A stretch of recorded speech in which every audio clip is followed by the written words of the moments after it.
최경영의 최강 시사.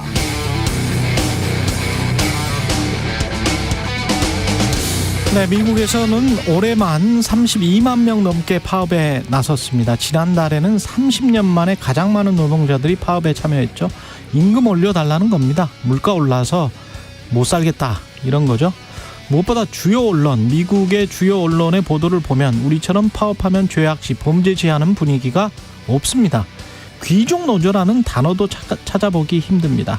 언론이 저 정도 학력으로 저런 블루 칼라들이 저 정도 일하고 돈 너무 많이 받아가는 것 같다고 기업주 입장에서 일제히 비난하지도 않습니다. 9월에는 미국 자동차 노조 파업이 예고돼 있는데요. 10% 이상의 임금 상승률을 원하고 있다고 합니다. 물가가 오르면 가게도 기업도 힘들죠. 노동자는 임금 올려달라고 파업에 나섭니다. 물론 기업들은 안 그래도 비용 절감해야 하는데 울상일 수밖에 없죠. 서로 타협해야겠습니다. 그러나 그냥 그 협상 과정이, 타협 과정이 자연스러운 자본주의, 자유민주주의의 모습입니다. 미국의 갤럽에 따르면 미국의 일반 시민들 71%도 노동조합을 지지한다고 하네요. 1965년 이후 최대치를 기록하고 있습니다. 그들이 판단하는 자유민주주의야, 우리가 생각하는 자유민주주의가 뭔가 크게 다른 것 같지 않습니까? 어디가 더 상식적이라고 보십니까? 수요와 공급의 법칙에 따라서 노동력이 귀할 때 임금이 오르는 게 당연한 곳, 그게 아니라 노동력이 귀할 때도 국가나 기업이 임금을 억압해야 당연한 곳.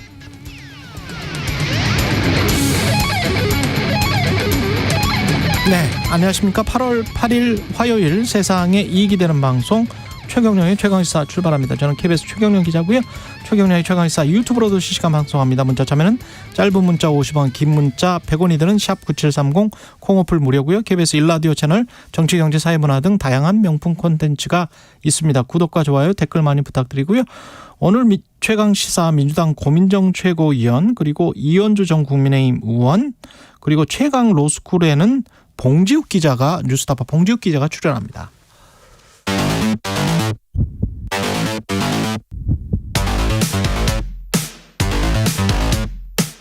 오늘 아침 가장 뜨거운 뉴스 언박싱. 네, 뉴스 언박싱 시작하겠습니다. 민동기 기자, 김연아 평론가 나와 있습니다. 안녕하십니까? 안녕하세요. 뭐가 자유민주주의일까요? 네. 이게 노동력이 귀하면 수요 공급 법칙에 따라서 임금이 오르는 게 당연하다. 그래서 파업에 참여하는데 그 파업에 참가하는 사람들이 많은데 그게 인플레이션 우려는 분명히 있다.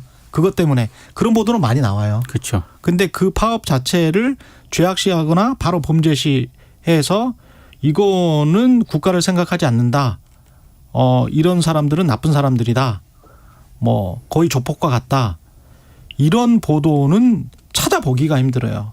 제가 미국 언론을 15년 정도를 봤거든요. 15년 정도를 봤는데 아직까지 그런 언론은 제가 보는 이른바 정론지라는 데는 없습니다.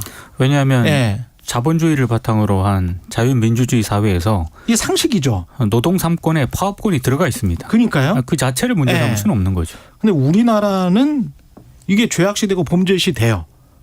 수십 년 동안 그랬고 지금도 그렇습니다. 그런데 본인들은 자본주의나 자유민주주의라고 합니다. 그리고 제가 이런 말을 하면 저는 좌파가 되는 것 같은 그런 느낌이 제가 강하게 들어요, 요즘. 제가 좌파가 아니거든요, 사실은.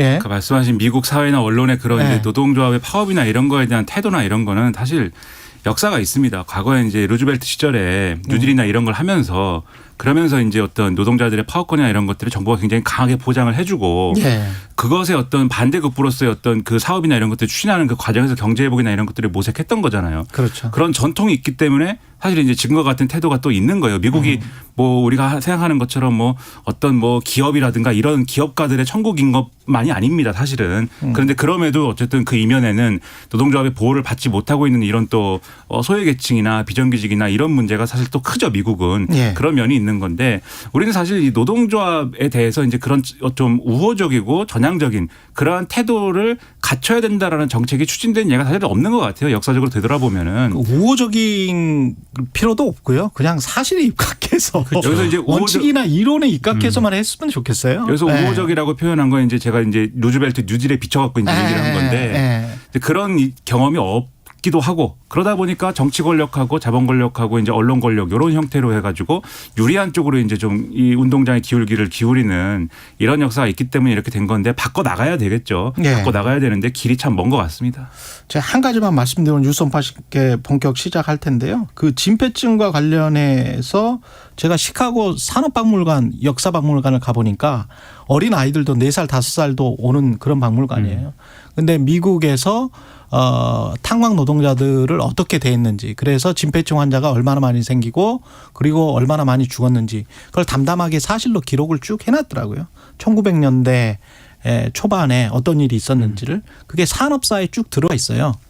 우리나라 같았으면 만약에 그걸 공공박물관에 그렇게 기록을 해놨으면 그리고 그걸 영상으로 틀어주고 보여줬으면 분명히 또 좌파 논란이 일어났을 것 같다는 이야기.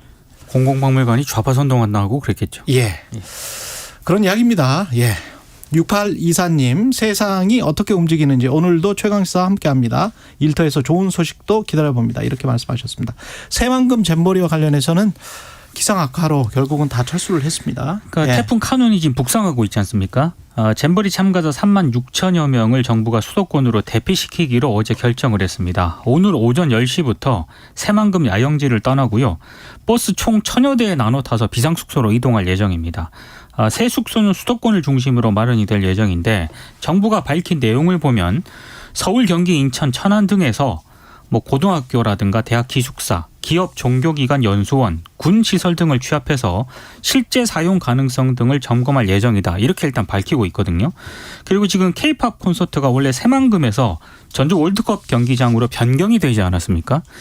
여기도 이제 장소가 조정이 될 것으로 보입니다. 일단 정부라든가 언론 보도를 종합을 해보면 상암 월드컵 경기장이 또 장소로 일단 거론이 되고 있는 그런 상황인데요.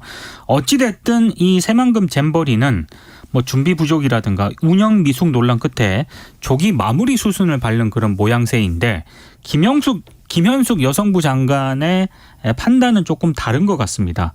잼버리 중단으로 봐야 되지 않느냐라는 기자 질문에 그렇게 생각하지 않는다. 일단 뭐 프로그램을 밖에서 지자체와 개발하고 있기 때문에 잼버리가 조금 더 넓어진다고 뭐 생각을 한다. 이런 취지로 답변을 했습니다. 수도권으로 일단 이동을 해서 계속 이제 행사를 이어나가겠다는 게 정부의 계획인 것 같은데요. 근데 대규모 인원을 단체로 숙박시킬 시설이 현재로서는 뭐 대학 기숙사라든가 기업 연수원 정도밖에 없는 거 아니겠습니까? 실제로 이걸 제대로 마련하고 있는가 이거는 좀 상황을 봐야 될 것 같고요. 그리고 지금 프로그램도 대부분 관광 위주로 지금 프로그램을 짜고 있거든요. 예. 이 프로그램이 제대로 지금 취지를 살리고 있는 것인가 이런 비판은 계속 나오고 있는 상황입니다. 그러니까 이제 잼버리라는 게 그러니까 여성가족부 장관 얘기는 뭐 긍정적으로 생각하자 뭐 그런 거겠죠. 근데 잼버리라는 게 애초에 이제 어떤 이 스카우트의 활동의 연장선에서 뭔가 야영을 통해서 자립심을 기르고 협동심을 기르고 뭐 이런 취지의 어떤 것들을 세계 청소년들이 모여서 하면서 국제우애를 돈독히 하고 문화교류를 하고 뭐 이런 취지 아닙니까? 그렇게 따지면 이번 이 여러 가지 이제 사태 속에서 이 잼버리 사실 이렇게 된 거는 이러한 스카우트 활동의 취지 아닌지 안 맞고 잼버리의 취지와도 안 맞게 됐다. 이제 이런 평가를 피할 수가 없는 것 같아요. 실제로도 그럴 것이고 다만 이제 이런 건 볼 필요가 있는 것 같습니다. 아무래도 이제 잼버리가 왜 이렇게 됐냐를 놓고 뭐 정치권에서 옥신각신하고 뭐 누구 탓이냐 뭐 얘기하고 뭐 이런 거 하는데 좀 더 거시적으로 봤으면 좋겠습니다. 그러니까 제가 곰곰이 생각을 해보니까 이게 잼버리 시작부터 사실 폭염, 기후변화의 영향인 거 아닙니까? 그리고 사실 새만금 개발 문제라든가 이런 것들도 자연과 인간의 어떤 관계 뭐 이런 데서 사실 생각해 볼 여지가 많은 어떤 논란이고 또 지금 이제 어쨌든 이렇게 프로그램이 바뀐 것도 뭐 부실 운영이나 뭐 이런 게 있었습니다만 결국 태풍이 지금 올라오고 있기 때문에 태풍의 영향에서 사실 그 새만금 허벌판에서 야영을 하다가 거기를 태풍이 관통하면은 안전 문제는 장담할 수 없는 거지 않습니까? 그런 영향이 있는 것이기 때문에 종합해 보면은 이 잼버리와 관련된 이런 여러 논란들을 당연히 이제 책임 문제나 정치권의 뭐 이런 대립 구조로 설명할 수도 있겠지만 또 하나의 축은 또 기후변화, 기후위기 이 문제에 있어서 이 어떻게 우리가 또 기존의 어떤 일상을 이어갈 수 있겠는가 이런 고민까지 같이 해볼 필요가 있는 그런 문제가 아닌가 생각이 들었습니다. 예. 왠지 어떤 기분이냐면 야영하러 온 청소년들을 우리가 갑자기 접대해야 되는 것 같은 접대하는 것 같은 그런 느낌이 좀 듭니다. 사실 예. 이게 돈을 내고 여기 대회에 참가하지 그렇죠. 않는 예. 이게 주체 일단 국인데 우리가 예. 장소를 제공하고 여러 가지 이제 시설을 제공하는 그런 나라인데 우리가 준비를 제대로 못한 거는 분명하지 않습니까? 그러니까요. 예. 그러면서 지금 뭐 당당해지지 좀 많이 미안하더라고요. 못해버린 것 같아요. 네. 그렇죠. 예. 그러니까는 행사를 잘 치르고 행복하게 하고 있는 와중에 태풍이 왔다 뭐 이러면은 아 이거 정말 어쩔 수 없구나 하고 그런 마음으로 끝낼 수 있는데 지금 언론 보도나 이런 걸 보면은 뭐 참가자들이 아쉬움 같은 거 얘기하거든요. 아 이제 모처럼 정상화가 막 되고 있는데 끝나서 아쉽다 이렇게 얘기를 하는데 뒤집어 얘기하면은 안 좋은 그런 모습만 보고 떠나는 것처럼 되는 거 아니겠습니까? 예. 그런 점에서 이제 부실 운영에 대한 아쉬움이 있고 오늘 또 언론의 표현을 보니까 K-팝 콘서트로 일거에 만회하는 생각도 한다 뭐 이런 얘기를 하는데 또 K-팝 콘서트도 물론 이제 필요한 거지만 그것도 이제 줄줄이 논란이 있어요. 왜냐하면 축구장에서 해야 되는데 상암에서 이제 한다 뭐 이런 얘기를 하는데 축구 팬들이 또 반발한다 뭐 이런 것도 있는 거 아닙니까? 그러니까 여러모로 이번에 우리에게 여러 숙제를 남긴 이런 사례가 된 것 같습니다. 예. 그리고 태풍 카누는 완전히 우리한테 직접적으로 오는 것 같습니다. 지금 보니까 한 가운데를 관통할 것 같아요. 그렇습니다. 예. 수도권도 지날 것으로 일단 예상이 되고 있고요. 예. 행안부가 어제 오후 6시부로 태풍 대응을 위한 이 중대본 2단계를 가동을 했습니다. 1단계는 그냥 건너뛰어 버렸습니다. 태풍 위기 경보 수준도 관심에서 경계로 일단 상향 조정을 했는데요. 예. 일단 기상청 예보를 보면 카누는 10일 오전 9시쯤에 강급 규모를 유지한 채 경남 해안으로 일단 진입할 것으로 예상이 됐고요. 11일 오전 9시쯤에는 한반도를 관통을 해서 북한 함흥 남서쪽 약 30km 부근 육상까지 진출할 것으로 예보가 됐습니다. 현재까지 예보로는 태풍의 폭풍 반경에 남한 대부분이 포함될 가능성이 크다. 뭐 이런 상황이고요. 그리고 8일까지는 오늘까지는 강원 영동을 중심으로 굉장히 많은 비가 추가로 내릴 것으로 예상이 되고 있습니다. 그러니까 지금 태풍이 걱정이 되는 게 일반적으로 태풍은 이렇게 한반도를 이렇게 쭉 관통해서 오는 태풍 사실 그렇게 빈발한 것은 아니고 그다음에 일반적으로 육지에 상륙하면은 급격히 이제 좀 이 새가 위축이 돼서 며칠 만에 끝나기도 하고 뭐 이러지 않습니까 태풍이.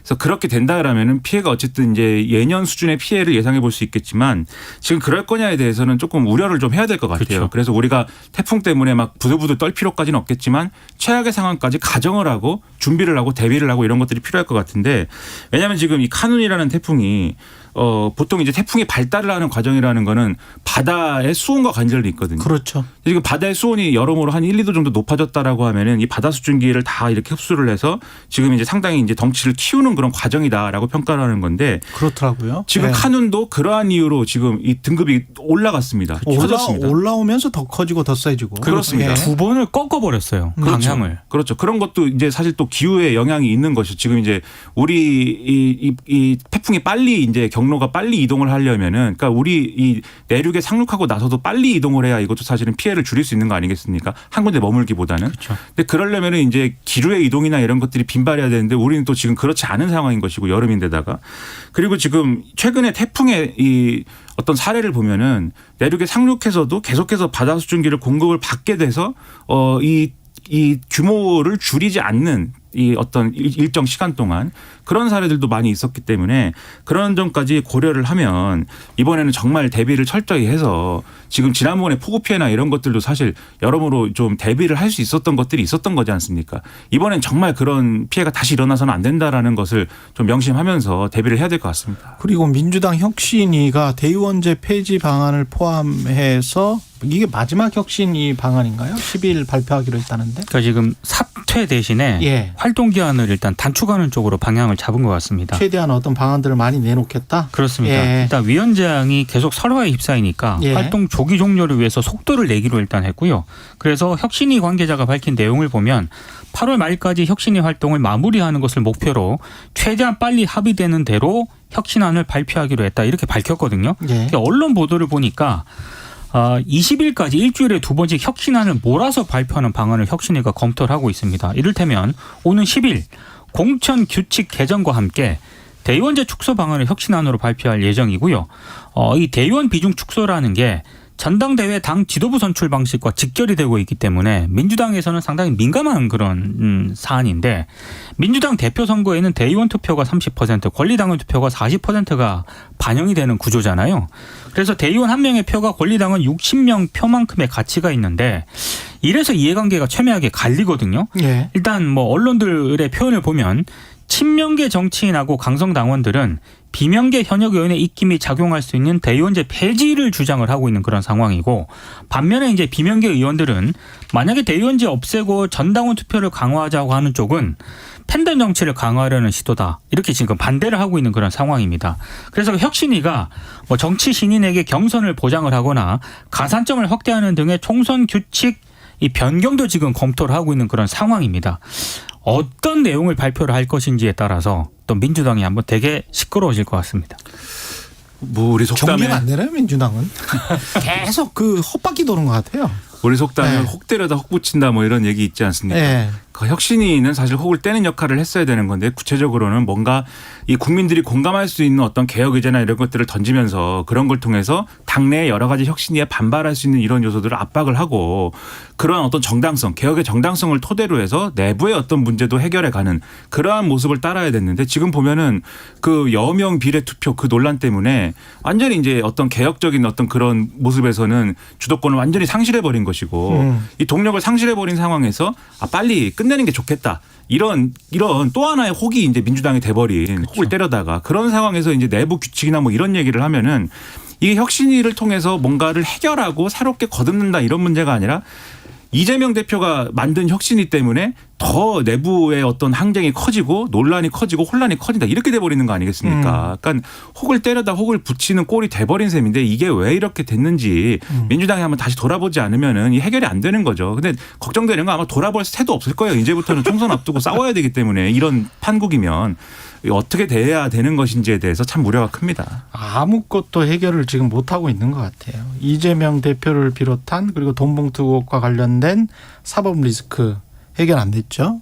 그다음에 아까 그 대의원제 대의원 한 명이 권리당원 60표 정도를 가지고 있다. 이게 만약에 사실이면 저는 이게 비상식적인 것이라고 보고요. 그런데 이걸 폐지하면 팬덤 정치가 나온다. 그렇게 바로 이어진다고 하는 비명계 의원들의 발언들도 납득하기 힘들어요. 그래서 200만 명의 당원들을 설득하지 못하는 현직의 국회의원들이 어떻게 5천만 유권자를 설득합니까? 그래서 이제 일각에서는 그 총선에 출마하려는 사람들한테만 관심 있는 사안 아니냐. 그렇죠. 그러니까 민주당이 진정으로 어떤 내용을 혁신할 것인가 큰 어떤 방향성을 제시하고 이런 게 지금 빠져 있다라고 비판을 하고 자동차 엑셀레이터를 막 밟고 있는데 자동차는 전혀 앞으로 전진하지 못하고 있는 그런 상황이 민주당은 거의 윤석열 정부 출범하고 한 1년 동안 지금 계속 지속되고 있는 것 같고. 그럴 때는 밟는 게 엑셀인지 클러치인지를 한번 확인해 봐야죠. 요새는 뭐 클러치가 없는 것 같지만. 요즘 오토입니다. 오토. 그렇죠. 수동에서 그렇죠. 깜빡 까먹고 그 클러치를 계속 밟고 있으면 안 나가죠. 그렇죠. 안 나가겠죠. 그럴 수도 있겠습니다. 후쿠시마 오염수 방류 이르면 이달 말 지금 방류한다는 거죠. 그러니까 요미우리 신문하고 아사히 신문이요. 일본 정부 관계자 말을 인용해서 이달 말쯤에 이제 방류할 가능성이 있다라고 일단 보도를 하고 있습니다. 그 재밌는 게 이게 재밌다는 표현이 적절하지 않은 것 같습니다만 기시다 후미오 일본 총리가 미국에서 한미일 정상회담이 예정이 돼 있지 않습니까? 이 회의가 끝난 다음에 최종 방류 시기를 결정할 가능성이 크다라고 일단 언론들이 보도를 하고 있다라고 하는 건데요. 이게 아무래도 기시다 총리 같은 경우에는 한국과 미국의 정상을 만나서 굉장히 과학적 근거를 토대로 안정성이 확보가 되어 있다. 이런 내용을 설명을 하고 결국에는 양국 정상의 지지를 좀 끌어내려는 그런 의도 아니냐. 이게 일본 언론들이 이렇게 분석을 하고 있습니다. 실제로 일본 언론에서 이제 비슷한 분석을 내놓고 있는 그런 상황인데요. 그렇게 됐을 때 윤석열 대통령이라든가 우리 정부가 어떤 입장을 구체적으로 밝힐 것인가 뭐 이런 내용도 지금 함께 관심이 좀 모으고 있습니다. 지금 일본 아사히 신문을 보면은 이런 친절한 얘기를 합니다. 회담 전에 방류 시기가 결정이 되면 이 회담에서 한미일 정상회담에서 방류를 둘러싼 윤석열 대통령의 대응에 초점이 맞춰지게 되고 그러면 내년 총선을 앞둔 윤석열 정부의 마이너스라는 판단을 내린 거다. 이렇게 분석을 했다고 해요. 그러니까 윤석열 정부를 배려해가지고 지금 방류 시기를 조절하고 있는 거다 이런 분석인데 그게 사실이라면 이 정부에 굉장히 친절한 어떤 일본 정부죠. 그런데 주목해야 될 거는 오늘 조선일보의 보도입니다. 단독 보도라고 해서 보도를 했는데 이 한미일 정상회담에서 예. 이거를 이 일종의 이 방류 시기를 이렇게 하는 거에 대한 연관돼서 이 지지를 표명해 달라. 이 후쿠시마 오염수 방류에 대해서 바이든 대통령까지. 그렇죠. 한미일이 지지를 표명해 달라. 그리고 이거를 공동 성명이나 이런 데 넣어 달라라고 일본이 요구하고 있다 지금. 어떤 권위를 실기를 원하는 거네. 그렇죠. 예. 그래서 한미일이 같이 후쿠시마 오염수 방류는 정당하다. 이거를 공동 성명에 넣으라는 건데 사설에서 조선일보 이렇게 주장을 하고 있습니다. 그러니까 실제 이렇게 주장을 하는데 일본이 한국 정부가 자국과 보조를 맞춰 방류에 협력하는 것 같은 상황을 이끌어내려 하는 것은 한국 정부 입장을 고려하지 않는 자국 중심 자세다 이렇게 평가를 하고 있거든요. 저는 이거 맞는 말이라고 그렇죠. 생각을 합니다. 예. 일본 정부가 결정하고 일본 정부가 방류하는데 왜 미국과 한국이 거기 들러리를 서야 됩니까? 우려를 표명하고 이 걱정된다고 얘기를 해야지. 그 점을 명심해서 일본 정부도 그렇고 우리 정부도 그렇고 대응을 하기 바랍니다. 뉴스 언박싱 민동기 기자 김민아 평론가였습니다. 고맙습니다. 고맙습니다. KBS 1라디오 최경영의 최강시사 듣고 계신 지금 시각 7시 41분으로 향하고 있습니다.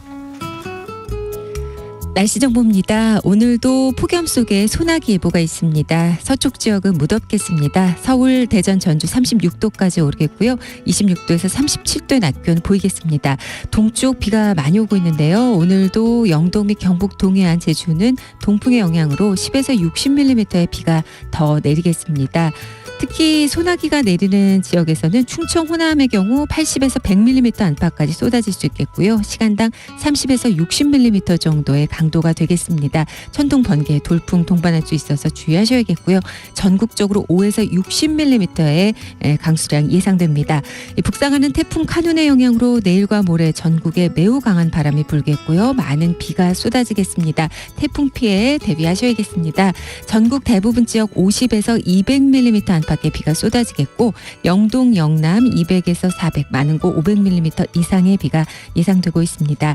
또한 전국에 초속 25m 이상, 경상권 해안으로는 초속 40m 이상의 강풍이 불겠습니다.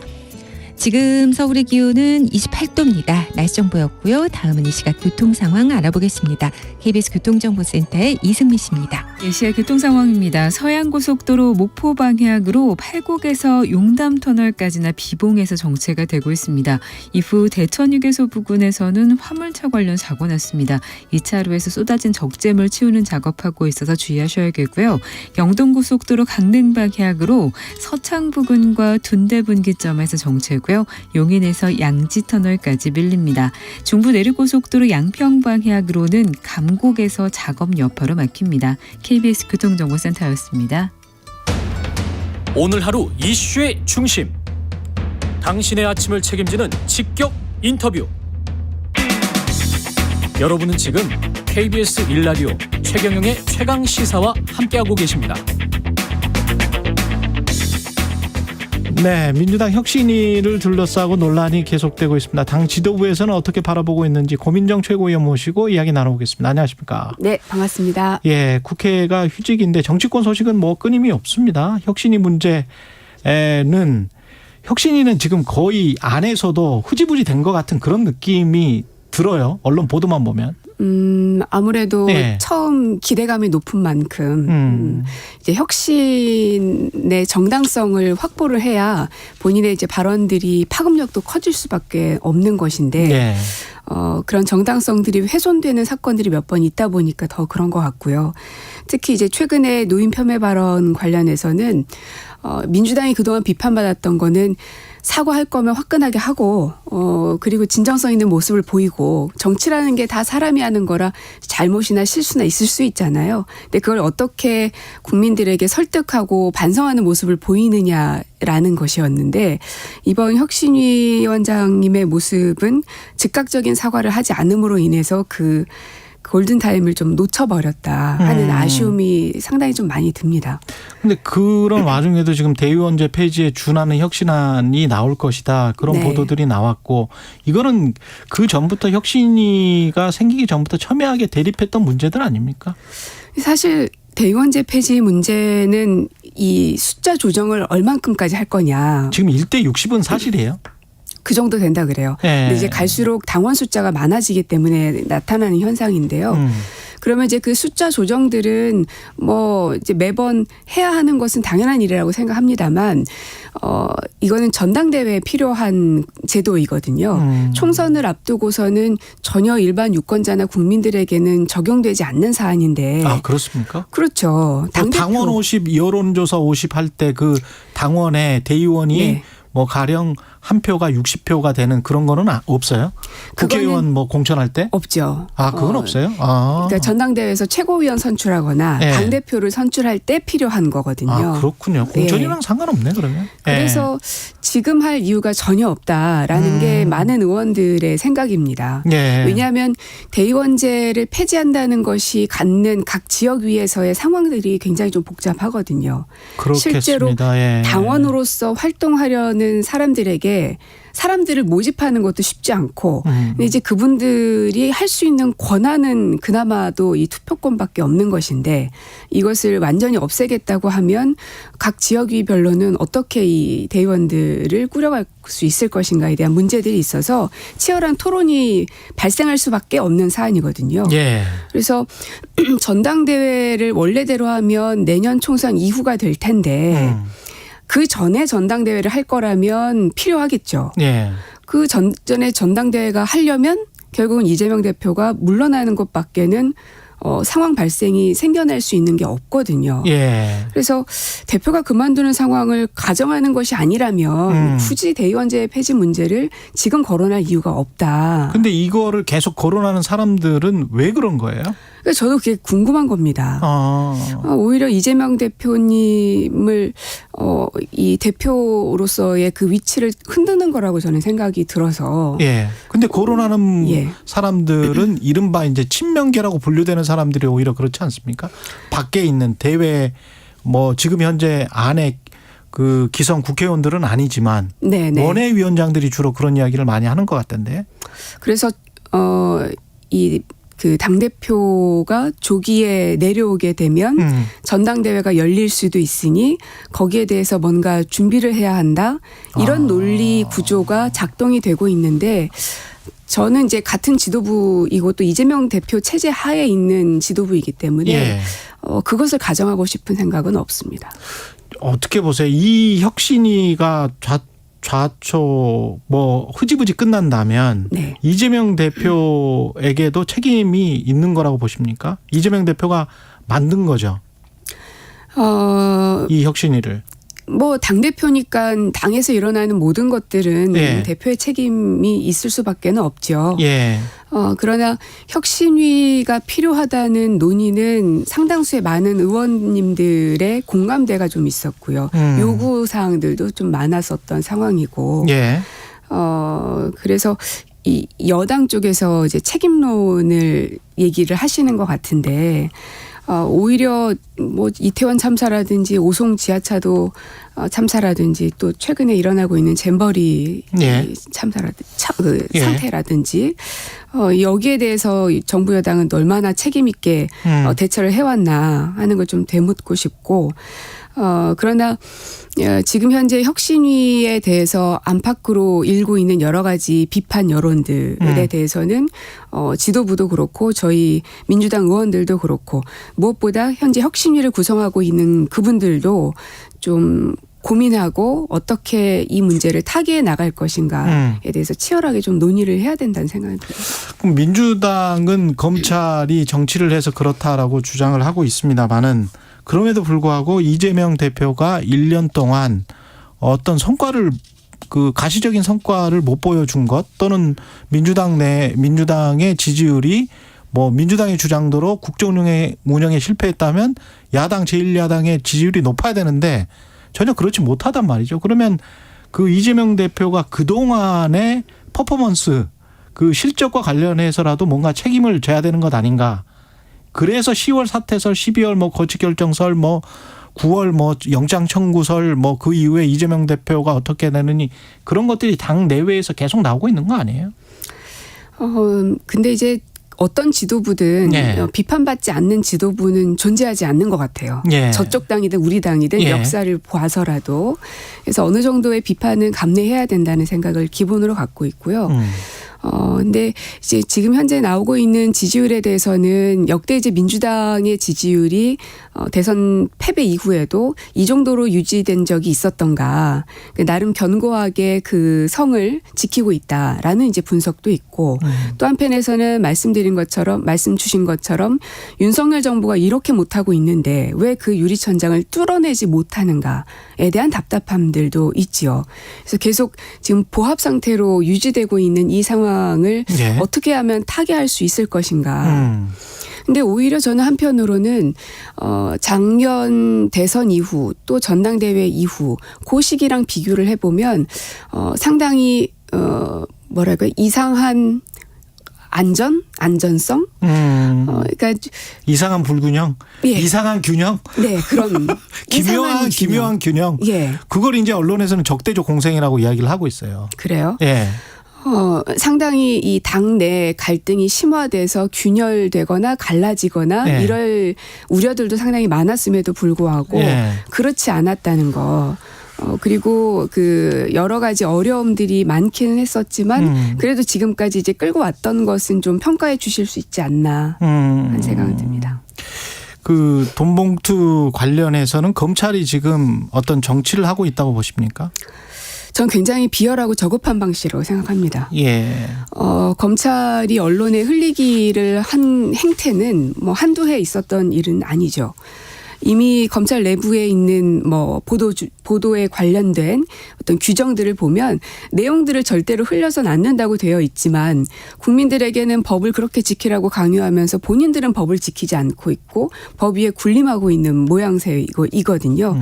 그래서 검찰 공화국이라는 국민들의 이제 자주 섞인 말도 계속 나오는 것이고, 검찰 개혁에 대해서도 여야를 막론하고 대다수의 사람들이 저는 어느 정도는 공감하고 있는 영역이라고 생각을 합니다. 스스로 카르텔이 되어지고 있는 상황인 것이죠. 예. 그래서 계속되는 이 검찰의 언론 흘리기를 끊어낼 수 있는 방법은 언론도 좀 같이 그 협조가 돼야 될 부분이라는 생각도 좀 들고요. 잼버리는 누구 책임인 거예요? 이거는 준비하지 않은 지금 현재 정부 책임 아닙니까? 이건 예. 너무 확실한 거 아닌가요? 근데 이제 국민의힘은 문재인 정부 6년 동안에 또는 뭐 준비를 못했다. 예? 그분들이야 지난 1년이 넘는 시간 동안 매번 네. 모든 사건이 터지면 다 문재인 정부 탓이고요. 어떤 성과가 있으면 다 본인들 덕분인 거예요. 그래서 사실은 이런 논의하는 것 자체가 저는 뭐 별로 이렇게 탐탁치는 않고 예. 오히려 되게 한가롭게 보인다 생각이 들고요. 저희 문재인 정부 때가 평창올림픽이 가장 비슷한 상황이었는데 추워서. 춥기도 했고 그전에 이제 탄핵당한 정부에서 준비했던 거이기 때문에 많은 문제점들이 좀 상당했었습니다. 실제로 조직위가 잘 가동이 되지 않았고 그러나 언제 한번 뭐 박근혜 정권 때문에 우리가 못한다 이런 얘기 한 적 없거든요. 왜냐하면 그럴 시간이 없었어요. 상황은 악화되고 시간은 촉박하게 다가오고 있고, 그래서 거의 청와대의 상당수 직원들이 평창에 가서 살기도 하고 매일같이 출퇴근을 하기도 하고 그러면서 총력을 기울여서 일단은 성공시키자. 탓은 나중에 하더라도. 남 탓할 시간이 있느냐. 네. 집권 여당으로서 정부로서 맞습니다. 그런 말씀이신 것 같고. 마지막으로 그 이동관 방통위원장 후보자. 네. 이건 임명이 강행이 될 것 같은데 어떤 부분이 가장 우려스러우신가요? 아무래도 언론 사찰 부분입니다. 언론 사찰. 네. 예. 아들의 학폭, 부인의 또 인사청탁 돈을 받았던 그 정황들, 의혹들이 계속 제기되고 있기는 한데 다른 자리도 아니고 방송통신위원장이기 때문에 언론을 사찰했었던 경력이 있는 사람을 이 자리에 앉힌다는 건 윤석열 대통령께서 어떤 의도를 갖고 계신지가 너무 궁금하고요. 예. 이제 인사청문회를 통해서 대통령이 어떤 의도를 갖고 당신을 지명한 것 같은지 등등을 좀 물어봐서 답을 좀 듣고 싶은 상황이고요. 이분에 대한 걱정을 하는 이유는 실제로 홍보수석 대변인 그 시절에 얼마나 많은 언론인들을 사찰하고 언론을 장악하려고 했던 게 문건으로까지 나왔고 또 저 역시 체감을 했었던 바이기 때문에 이거는 무조건 막아야 한다 하는 생각이 좀 강한 상황이고 이게 꼭 민주당만 그런 게 아니라 많은 언론인들도 마찬가지인 것 같습니다. 한 1분밖에 안 남았는데 현실적으로 법적으로 막을 수 있는 방법이 있습니까, 민주당이? 현실적으로 막을 수 있는 방법은 일단 인사청문회에서 실제로 위법한 상황들을 밝혀내게 되면 그거는 뭐 당장에 수사를 들어가야 되는 것이기 때문에 그래서 인사청문회가 사실은 제일 중요할 것 같습니다. 그 이후에 탄핵 어떤 위법한 사안들이 드러나면 탄핵을 준비하고 있다. 그런 보도와 관련해서는 어떻게 보세요? 저는 어떤 것이든 벌어지지 않은 일에 대해서 벌써부터 그렇게 말하는 건 굉장히 섣부른 이야기라고 생각을 합니다. 이게 불만이 있어도 부딪혀 가면서 문제점들을 지적해야지 아직 시작도 안 했는데 벌써 그런 이야기를 하는 거는 글쎄요. 국민들의 공감을 얻긴 좀 어려울 것 같은데요. 한 20초 남았는데 이것까지만. 언론 현업단체들에서는 차라리 방통위원들 민주당이 다 임명하지 말고 다 탈퇴해버리면 그러면 성립이 안 되는 것 아니냐. 법적으로 그렇게 됩니까? 법리적으로는 5명 중에서 2명만 있어도 상관이 없다. 그럼 언론 현업단체들에서 주장하는 거는 근거가 없다? 그러니까 법적으로 따져보면은 사실 쉽지 않은 내용이긴 쉽지 합니다. 않은 내용이다.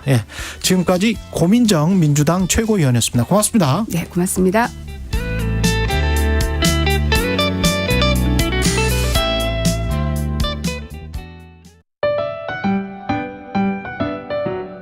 (2023) KBS 1라디오 연중기획 낮은 목소리 당신의 목소리를 들려주세요.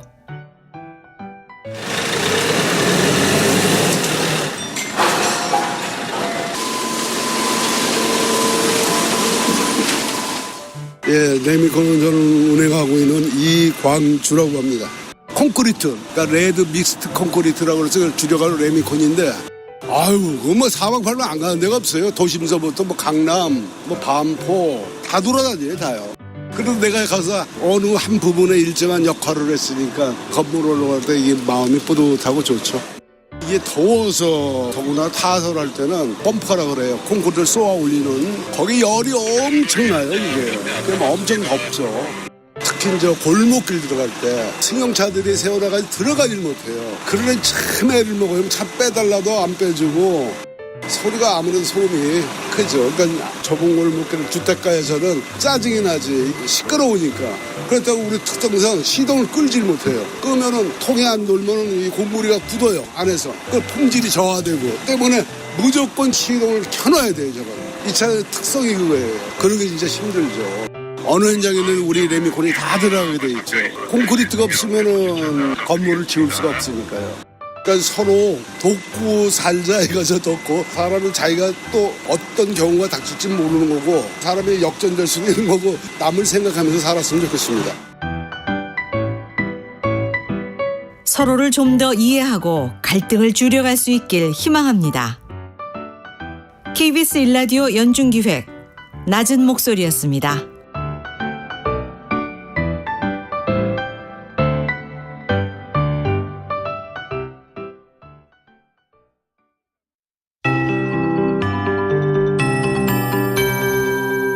KBS 58분 날씨. 오늘도 무더위 속에 강한 소나기 오는 곳이 많겠습니다. 서쪽은 폭염이 이어져서 서울과 대전, 전주 36도까지 오늘 오르겠습니다. 건강관리에 유의해 주시고요. 서울 열대야 9일째입니다. 오늘 아침 최저기온 26.4도로 기록됐습니다. 한편 오늘 강한 소나기가 예보되어 있는데요. 대기 불안정으로 천둥, 번개, 동반해서 5에서 60mm, 충청 호남 지방 많은 곳은 80에서 100mm 안팎으로 오겠습니다. 이 소나기도 주의하셔야겠습니다. 북상하는 태풍 카눈의 영향을 받아서 목요일 오전 경남 남해안부터 바람이 강해지기 시작하겠습니다. 내일과 모레 상당히 많은 비가 내릴 텐데요. 전국 대부분 대부분 지역 50에서 200mm 안팎의 비가 쏟아지겠습니다. 특히 영동, 영남은 400에서 많은 곳 500mm 안팎의 비가 예상되니까 비 피해 없도록 주의해 주시고요. 바람도 상당히 강하게 불겠는데 경상권 해안은 초속 40m 안팎, 그 밖에 전국 초속 25m 이상으로 불겠습니다. 시설물 점검도 철저히 미리 잘해 주셔야겠습니다. 오늘도 또 서쪽은 폭염이 이어지겠고요. 강한 너울이 이어질 것으로 보입니다. 이제 파도도 점차 높아져서 제주 먼바다, 남해 먼바다, 동해상 지금 최대 4m로 일고 있는데 점점 최대 7, 8m로 높게 있는 곳이 많겠습니다. 지금 서울의 기온은 28도입니다. 강혜종입니다.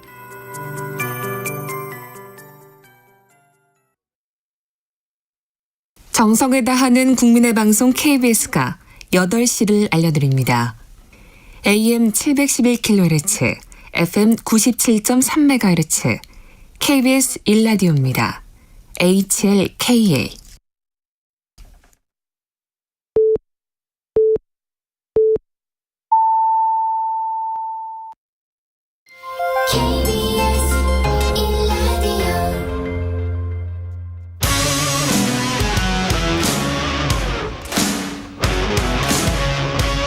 오늘 하루 이슈의 중심 최경영의 최강 시사.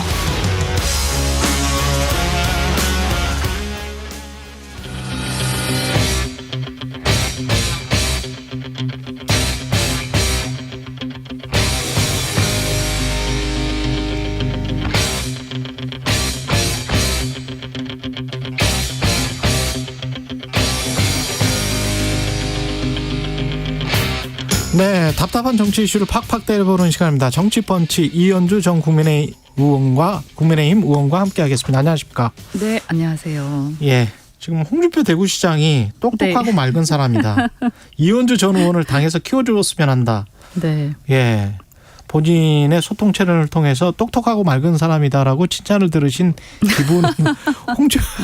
기분은 어떠세요? 예, 좋을 것 똑똑하고 맑은 거는 좋은 거지 좋은 뭐. 표현이죠. 예. 극찬이죠. 사실 홍준표 시장이 다른 사람 칭찬 잘 안 하시는 그러니까 분이잖아요. 주로 디스만 하잖아요. 그러니까요. 왜 갑자기 어떻게 언제 잘 보이셨던 적이 아니 그건 아니고 여기가 아마 이게 청년의 꿈이라고 네. 그 커뮤니티 청년들 커뮤니티인데 여기서 아마 질문을 했나 봐. 어떤 사람이 아마 그 청년 중에 한 분이 이현주 의원 이렇게 쓴소리 많이 하는데 당에 그런데 이제 말하자면 살생부에 들어가 있는 거 아니냐. 그러면 저기 홍 시장 어떻게 생각하시냐. 뭐 이렇게 물어봤을 거예요. 거기에 대한 답이죠. 답이 똑똑하고 맑은 사람이니까 당에서 키워줬으면 한다. 네네네. 근데 그 살생부에 있었습니까? 혹시 지금 뭐 떠도는 게 저는 뭐 떠도는 거 봤는데, 그게 떠도는 게 그 살생부면 거기 저는 없었어요. 또 다른 살생부가 있을 수도 있긴 하지만. 뭐 그렇죠. 근데 그건 제가 본 적이 없고요. 그리고 모든 살생부가 거짓일 수도 있고요. 네, 근데 사실 뭐 누가 만드는지 모르니까요. 그렇죠. 예. 이제 거기는 그 이준석계, 유승민계 이렇게 비주류는 그 두 부류 그 부류를 그쪽은 싹 안 된다. 당협위원장 거의 대부분 뭐 그렇게 해놨더라고요. 그래요? 뭐 거기 일부는 또 빠졌을 수도 있을 텐데. 그리고 제가 다 챙겨보진 않아서 그다음에 이제 비리 의혹이나 문제, 그러니까 구설수에 올랐던 사람, 이런 사람도 이제 한 10여 명 정도. 근데 그 뒷부분은 상당히 일리가 있었어요. 당연히 그거야. 그러니까 누가 보더라도 그렇죠. 저런 이제 사람들이 다들 모이면 이런 사람은 하면 안 된다 이런 거 있었잖아요. 그렇죠. 그거는 뭐. 그래서 그런 건 근데 이제 앞에 부분은 이제 이준석계나 유승민계에 대해서 그렇게 분류를 해놔서 이게 좀 문제가 아니냐. 응? 근데 아마 거기 저도 있다고 생각하신 것 같아. 이분은. 그렇군요. 저도 뭐 약간 뭐랄까요? 생각, 가치관? 생각이나 이런 게 좀 비슷해 보이기도 하고, 그죠? 굳이 분류하자면 그렇게 이제 큰 틀에서 뭐 개혁보수 이런 분들하고 비슷하게 보일 수 있죠. 중도보수 이런 분들. 개혁보수라고 만약에 이름을 붙인다면 지난번에 그런 이름은 저는 사실은 뭐 꼭 맞는 것 같진 않지만 하여튼 좋아하지는 않으세요? 지난번에 이슈오도독에서 장성철 공론센터 소장이 나와서 유승민, 이준석, 이현주를 같이 묶었어요. 같이 묶으면서 네. 국회의원 배지 목표가 있는데 이들 다는 지역구 출마해서 당선될 가능성보다는 디스를 하셨네. 현실적으로 정당을 만들어라. 정당을 만들어서 국민에게 호소해라. 그러면 상당한 의석수를 차지할 수 있을 것 같다. 신당 창당을 세 사람이 주도적으로 해봐라. 뭐 이런 이야기인 것 같은데요. 네, 저도 그 기사는 봤어요. 예. 네, 뭐 일단 근데 뭐 국회의원 배지 목표가 꼭 있는 건 아니고요. 그러니까 뭐 할 수 있으면 하겠다 이런 건데 이걸 목표로 너무 무리해서 하는 것은 바람직하지 않다. 다만 이제 저는 그런 생각은 있죠. 좀 좋은 당을 만들고 싶다. 좋은 당을 만들고 싶다. 네. 너무 제가 그 기성 정당에 계속 실망을 계속 해오고 또 그것을 개혁하기 위해서 내부 투쟁도 사실 민주당에서도 하고 예. 여기 와서도 하고 하는데 이 잘 안 되는구나. 기득권이 너무 강고하고 세대 교체도 어렵고 그러니까 이 한쪽은 이제 산업화 정당이잖아요. 예. 그래서 산업화 시대에 그 패러다임을 못 벗어나요. 그러니까 이거를 아무리 좋게 보려고 해도 더 이상 안 되는 거 아니냐. 민주당도 민주화 시대의 패러다임을 못 벗어나요. 예. 그러니까 젊은 사람들도 그 패러다임 안에서 움직여야 기회가 생기는 거예요. 그러네. 새로운 얘기를 하거나 과거를 보고 지금 운전을 하는 거네요. 네, 새로운 뒤를 얘기를 보고. 하거나 새로운 패러다임의 행동들을 하면 이방인이 되죠. 아웃사이더들이 되고. 근데 저는 그걸 아웃사이더라고 보지 않고 이준석 대표 같은 경우도 마찬가지지만 물론 뭐 그게 다 그분이 다 잘했다 이런 얘기는 아닌데요. 간혹 저는 그런 젊은 사람들의 어떤 튀는 행동을 보면서 이것은 패러다임이 다른 행동이구나 하는 생각이 들 때가 있거든요. 그렇죠. 예. 근데 그걸 인정하지 않죠. 존중하지 않죠. 심각하다고 생각하고요. 왜냐하면 벌써 우리나라가 민주화로부터 지금 35년인가요? 예. 굉장히 많이 지났죠. 대통령 직선제 이후에 87년부터 생각을 한다면. 그렇죠. 예. 35년 지났잖아요. 그런데 아직도 그러면 지금의 이 시대의 패러다임 이거에 맞춰서 얘기하는 세력들이 있나? 이런 생각이 드는 거죠. 저는 유승민, 이준석은 그것에 대해서 이야기하는 세력입니까? 전 유승민 대표는 약간은 다르다고 생각해요. 약간은 다르다. 네. 세대 면에서 이제 패러다임 면에서는 그나마 과거 보수, 그러니까 산업화 보수보다는 그러니까 어떤 느낌이냐면 그분은 솔직히 말씀드리면 약간 민주화 보수 같은 느낌, 민주화 시대 보수 같은 느낌. 예. 뭐 그래도 지금 국민의힘보다는 낫다고 볼 수 있죠. 그런데 이제 그냥 지금 이 시대의 어떤 뭐 그건 전 보수 진보 이런 용어도 그렇게 적절치 않은 것 같고요. 적절치 않다. 네. 근데 유승민 대표는 보수에 굉장히 집착하시잖아요.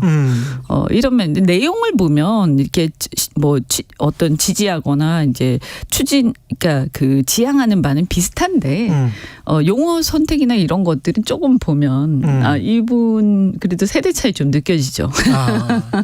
지금 현재의 국민의힘의 그 페이스 뭐 지나간 행적들로 보면 당대표 김기현 대표까지 포함해서 쭉 그 상황을 보면 뭐 국민의힘과 함께 하실 수 있는 겁니까? 아니면은 신당 창당이나 뭔가를 해야 되는 지금 분위기라고 보십니까?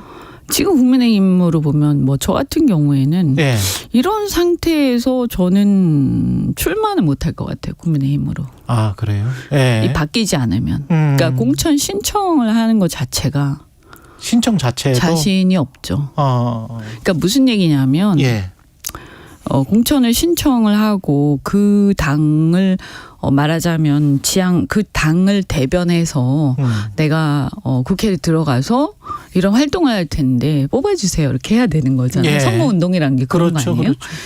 그런데 저는 동의하지 않거든요. 아니 동의 안 하는 내용으로 얘기를 많이 하잖아요. 지금도. 어떤 내용, 어떤 것들에 동의하지 일단 않으세요? 너무 권위적이고 문화도 그렇고 그다음에 국가의 역할, 국가의 책임에 대한 개념도 저하고 좀 생각이 다른 것 같고요. 예. 후쿠시마 오염수 문제라든가 그렇죠? 저는 그런 부분에 대해서 또 외교도 너무 지나치게 일방적으로 이렇게 일본이나 이런 쪽으로 저는 약간 주체적 자율성 약간 이런 쪽을 그러니까 물론 한미 동맹을 중시하되 예. 주체성을 되게 중시하고 자주 국방을 중시하는 쪽으로 그렇죠. 생각해요. 네. 사실 저는 그게 보수의 생각이라고 생각하고요. 그렇죠. 예. 네. 근데 뭐 그런 정도는 사소한 이제 작은 차이는 사실은 뭐 다 똑같을 수는 없잖아요. 근데 너무 차이가 많이 나요. 제 생각하고.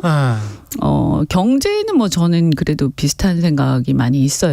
그러니까 저는 우리나라가 자본주의가 많이 성숙했다 이미. 그래서 지금 너무 진보적인 경제 정책들은 대한민국에서는 통용되지 않는다. 대중들한테는. 그냥 놔둬야 된다. 지금 현재. 그러니까 아니 뭐 놔둔다기보다는 이런 거 있잖아요. 국민들이 상당히 이제 그 개인의 욕망에 되게 밝으시거든요. 그렇죠. 예. 주식 부동산 뭐 그렇지. 나도 부자가 되고 싶어. 그리고 그렇지. 우리 아이들도 좋은 학교 보내고 싶어. 이런 굉장히 자연스러운 욕망. 이것을 너무 제약시하거나 터부시할 필요 없는 거죠. 누를 필요가 없다. 저는 오히려 그런 점에서는 민주당과 다르다. 그렇죠. 그것 때문에 민주당이 있을 때도 좀 많이 논쟁을 많이 했거든요. 그러니까 뭐냐면 지금 시대의 어떤 가치 그런 건 환경이라든가 이런 것들은 진보적인 아젠다 좋은데 예. 인간의 기본적인 욕망에 대해서는 저는 그것이 건강하다면 오히려 국가가 도와줘야죠. 그게 원래 애덤 스미스의 말이죠. 그렇죠. 예. 국가가 도와줘야죠. 예. 그리고 그러니까 물론 그게 뭐 다 그렇게 뜻대로 될 수는 없지만 국민들의 기본적인 욕망 그래서 내 집 마련하고 싶은 국민들 내 집 마련 잘할 수 있게 도와주고 또 공공주택 정책을 충분히 해주고 그게 공공의 역할이다. 자본주의 사회에서 저는 그렇게 생각하거든요. 예. 주식도 마찬가지고요. 예. 정보가 충분히 국민들한테 공유될 수 있도록 하고. 그러니까 그런 면에서 그래서 어쨌든 저는 그런 부분들 이런 것들은 이제 뭐 국민의힘하고 비슷한 부분도 있지만 국가의 역할이라든가 그다음에 약자에 대한 부분 저는 뭐 그렇다고 해서 막 이렇게 너무 지나치게 이제 막 이렇게 약자라고 너무 우대하거나 또 역차별까지 가는 것까지 제가 주장하는 건 아니지만 알겠습니다. 예. 근데 어쨌든 이렇게 되면 너무 깊은 얘기를 하게 되기 때문에 너무 가치적인 이야기로 지금 빠지고 있어서. 네네. 예. 그래서 어쨌든 제가 봤을 때는 지금의 국민의힘 지금 잼버리 이런 걸 가지고 얘기하는 거 이런 것도 자신들의 어떤 책임을 너무 방기한다든지 저는 제일 중요한 게 헌법 정신이라고 생각을 해요. 잼버리와 헌법 정신? 네, 국가의 역할 또는 이제 헌법 정신. 그러니까 그 양평 고속도로 문제도 있었잖아요. 예. 그런 것들도 이제 헌법상의 어떤 권력의 사유화 문제하고 맞닿아 있거든요. 윤석열 대통령이 사실은 그걸 주장하셨죠. 근데 안 지키고 있잖아요. 예. 그래서 저는 뭐냐면 권력을 너무 추종을 한다든지 국회의원들이 대통령이 뭐라고 한다고 해서 거기에 추종하는 마치 굉장히 정근대적인 모습들 사실 이것은 보수도 아니고요. 과거의 산업화 시대라고 해도 이건 정말 그 캐캐묵은 권위주의적 모습이거든요. 근데 이런 것들은 동의하기가 어렵죠. 사실 다른 사람도 마음속으로는 동의하기 어려울 거예요. 근데 저하고의 차이점은 저는 동의하기 어려운데 내가 어떻게 그것을 거짓말을 하느냐 국민들한테. 근데 그렇게 그분들은 거짓말을 한다고 하면 그분들은 그 동의를 만약에 한다고 그러면 이상한 거고 동의를 한다면 이상한 거고 동의를 안 하는데 거짓말을 하고 있는 거면 나가서 나는 공천 때문에 그런 겁니까? 그런 거겠죠. 공천 때문에. 네, 일단 대고 보자 뭐 이런 거. 일단 대고 보자. 근데 저는 그럴 자신이 없다. 그리고 그걸 나가서 그렇게 해서 된다 치면 예? 그다음에 다시 또 그러면 종속적 관계가 될 텐데 저는 국회의원을 바라보는 제가 생각하는 국회의원의 상 자체 다른 거죠. 국회의원은 헌법기관이고 자기의 어떤 소신과 줏대를 가지고 일을 해야 된다고 생각하죠. 국민을 바라보면서. 아무리 정당도 중요하지만 정당도 헌법 정신과 국민의 민심을 반영하기 위해서 있는 거죠. 그 여기까지 하겠습니다. 여하튼 잼버리는 누구 책임입니까? 이렇게 된 건. 잼버리요? 네. 지금 어쨌든 지금 권력의 책임이죠. 지금 권력의 지금 책임이다. 주최 측의 책임이죠. 네. 그럼 주최 측이 굉장히 많더라고요, 보니까. 그죠? 그렇죠. 네. 네. 일단은 지금 정부. 예. 그다음 2차적으로는 전부, 전라북도. 예. 이렇게 했죠.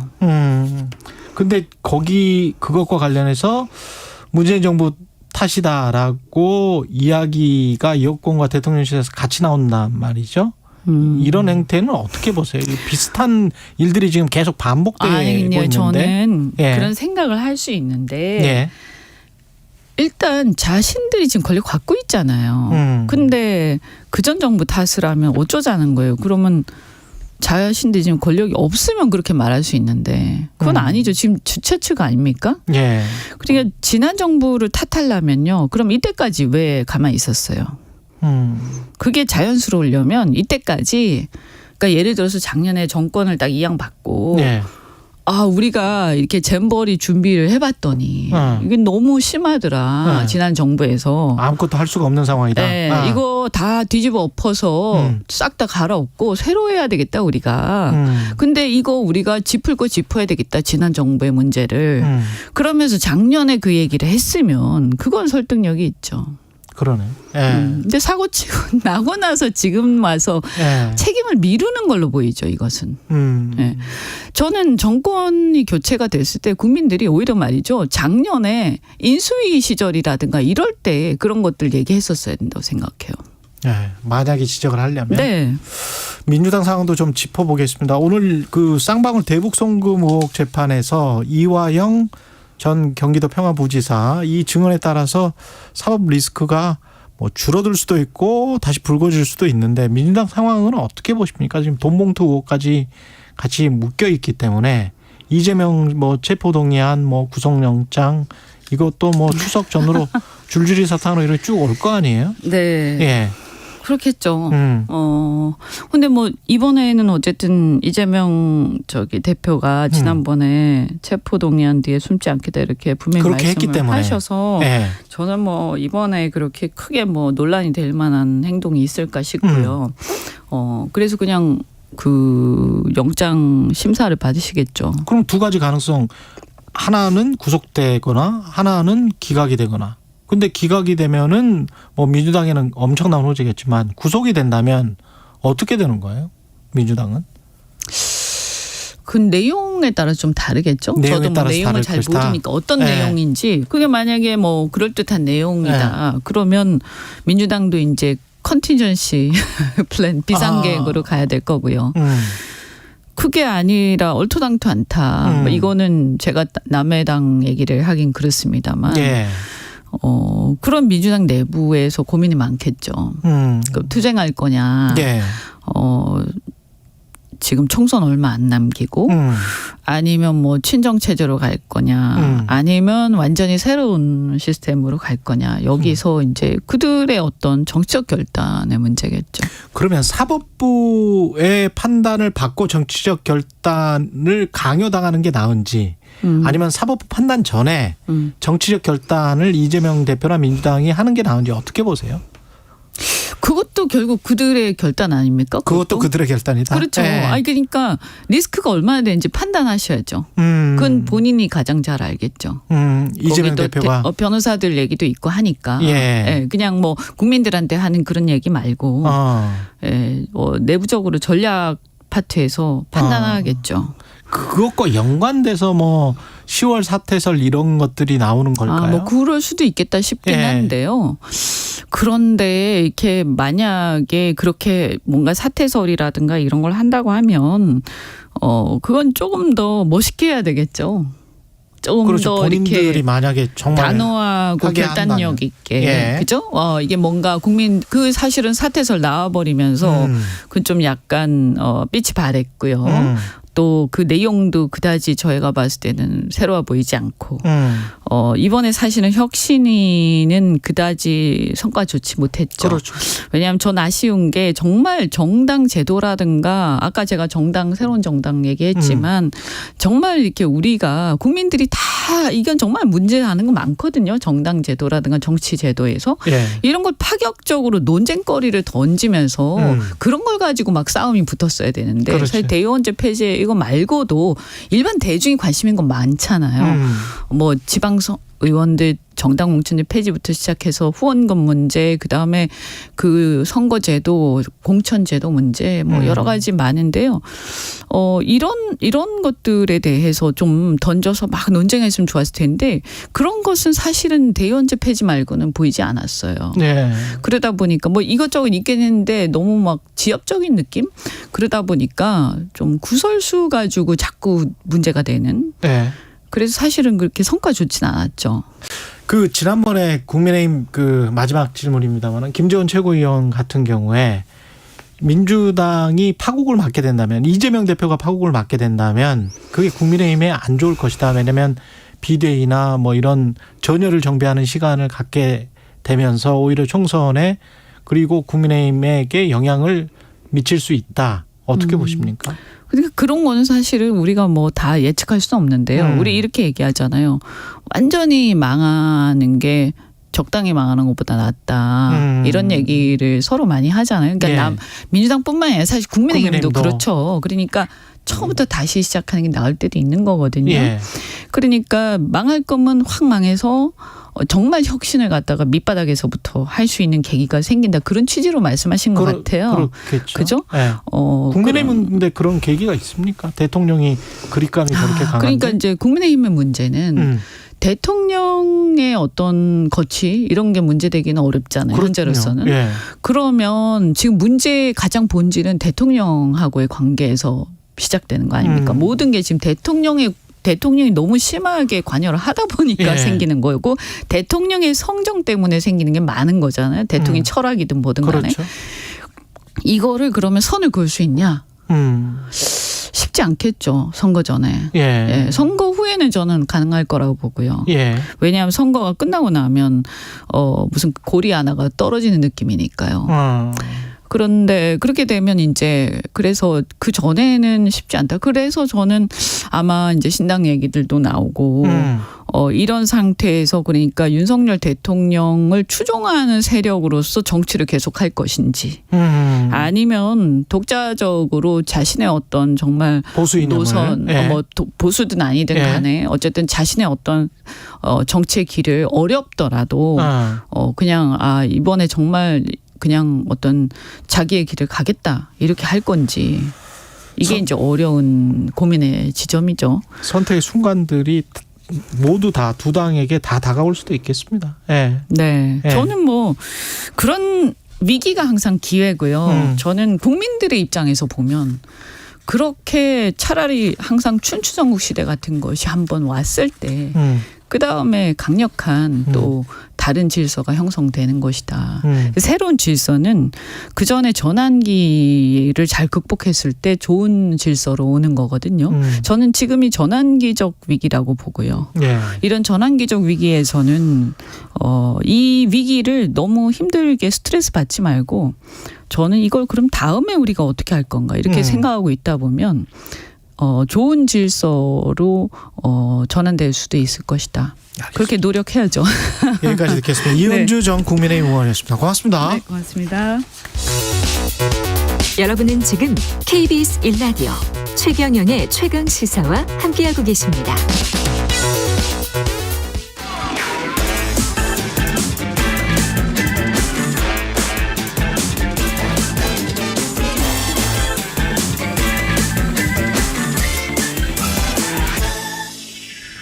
네, 한 번 더 뉴스 시간입니다. 오늘은 한국경제신문 최영찬 기자와 함께합니다. 안녕하십니까? 예, 안녕하세요. 예, 국정농단 관련자들이 광복절 특사될 수가 있다. 예. 지금 그러니까 사면 심사위가 내일 열려요. 이제 뭐 법무부 장관 한동훈 장관이 이제 위원장이고 해서 거기서 이제 걸러내면은 이제 어쨌든 사면권은 대통령한테 있으니까 대통령이 최종 사면을 결정을 하는 건데 국정농단 때 이제 관련했던 분들이 지금 주요 대상자로 거론이 되고 있어요. 예. 근데 이제 예를 들어서 삼성, 그러니까 이재용 회장 같은 경우는 이미 사면이 됐고, 예. 그 밑에 이제 아랫단에 있는 분들이 있을 거 아니에요. 예. 이제 뭐 최지성 전 예. 삼성전자 미래전략실장이라든지, 뭐 장충기 미래전략실 차장 이런 분들이 지금 대상에 포함이 될 수 있다. 이런 지금 가능성이 굉장히 많이 나오고 있고요. 근데 참 재밌는 거는 이분들이 만약에 진짜 되면은 이분들이 일단 현재 가석방이 된 상태예요. 그러니까 처음에 2021년 대법원에서 각각 징역 2년 6개월 확정을 받았거든요. 그 뇌물을 제공했다는 혐의로. 예. 근데 3월 가석방이 됐는데 가석방이 상태에서는 이제 어쨌든 계속 형을 사는 거잖아요. 그렇죠. 취업 제한이 있기 때문에 그렇죠.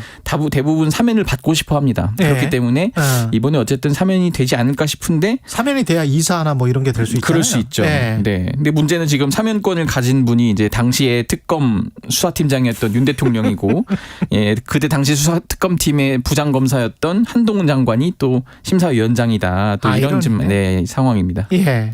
기업들은 좀 움직입니까? 관련해서? 아, 바쁩니다. 예. 예. 지금 고정적으로 기사마다 나오는 분들이 있어요. 예. 예를 들어서 이중근 부영그룹 창업주, 박찬구 금호석유화학 회장, 이호진 전 태광그룹 회장 이런 분들인데 특히 부영 쪽 움직임이 정말 바쁩니다. 막 이렇게 돈 주신 분 아니에요? 동양 맞습니다. 예, 그분이 주민들한테? 네, 예. 그분이 전남 순천 출신인데 최근에 이제 순천 동양 주민들 280여 명, 뭐 군대 동기, 초중고 동창, 신인척 이런 분들한테 한 2,600만 원에서 1억 원을 줬죠. 이제 그게 나름 이제 뒤늦게 알려져서 미담으로 좀 포장되기도 했는데 그런 기사가 나왔었죠. 네. 요게 이제 사실은 이제 사면 대상이 되기 위한 좀 긍정 여론 조성 아니냐 이런 분석들도 나오곤 있습니다. 그럴 수 있네. 오비락일 수도 있겠지만. 예. 예. 그다음에 김태우 전 강서구청장도 이게 대법원 판결을 받았었죠? 받았죠. 이게 지금 5월 달에 맞아요. 그죠? 5월에 이제 받은 건데 지금 몇 달 안 됐어요. 몇 달 안 이제 석 달 된 건데 이분을 갑자기 지금 사면 대상자로 굉장히 유력하게 거론을 하고 있습니다. 김태우도? 예. 이야. 지금 이제 그때 이제 청와대 특별감찰반이었잖아요. 문재인 정부 때. 예. 그래서 이제 환경부 블랙리스트 의혹을 폭로했다가 공무상 비밀 누설 혐의로 기소됐고 결국 대법원까지 해서 이제 다 유죄 징역 1년에 집행유예 2년 이제 판결이 난 건데 결국은 지금 직을 상실했지만 지금 어쨌든 이제 여권에서 볼 때는 이건 좀 억울하다. 그런 측면이 있는 것 같아요. 공직선거법 위반도 아니고 이거는 이제 전 정권이 어쨌든 뭐 공익제보적 성격이 강하기 때문에 예. 법으로야 이제 어쨌든 공무상 비밀 누설이지만은 이분은 좀 억울하기 때문에 풀어주는 게 맞다 이렇게 되는데 이게 풀어주면요 좀 복잡해집니다. 본인 때문에 어쨌든 치러지는 재보궐선거를 또 나올 수 있는 본인이 거예요? 또 나올 수 있는 거거든요. 좀 그런 상황이 지금 펼쳐질 가능성도 매우 높습니다. 야, 흥미롭네. 예.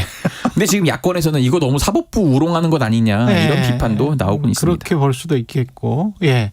영화는 지금 요새 가서 보는 사람들이 별로 없는 것 같습니다. 한국 영화들. 근데 그래도 보통은 이제 피서 그 중에 하나로 영화관도 주로 꼽혔는데 여름에는 영화관 가는 게 많았죠. 네, 근데 요즘은 너무 더우니까 영화관 가는 그조차 피하는 분들이 많아서 아예 그냥 집에서 즐기는 분들이 많은가 봐요. 예. 이게 사실은 원래 여름철이 영화업계 성수기였는데 그 말이 무색할 정도로 지금 고전을 하고 있어요. 그러니까 영진이 집계에 따르면은 지난 주말 4일에서 6일입니다. 극장 전체 관객 수가 218만 1675명인데 이전 주말보다도 1만 명 그러니까 줄은 거고 휴가객이 붐비는 이 8월 첫 주말이 원래 1년 중에 가장 관객이 몰리는 시기로 통하거든요. 예. 이것보다도 지금 작년보다도 흥행이 훨씬 한 40만 이상 떨어집니다.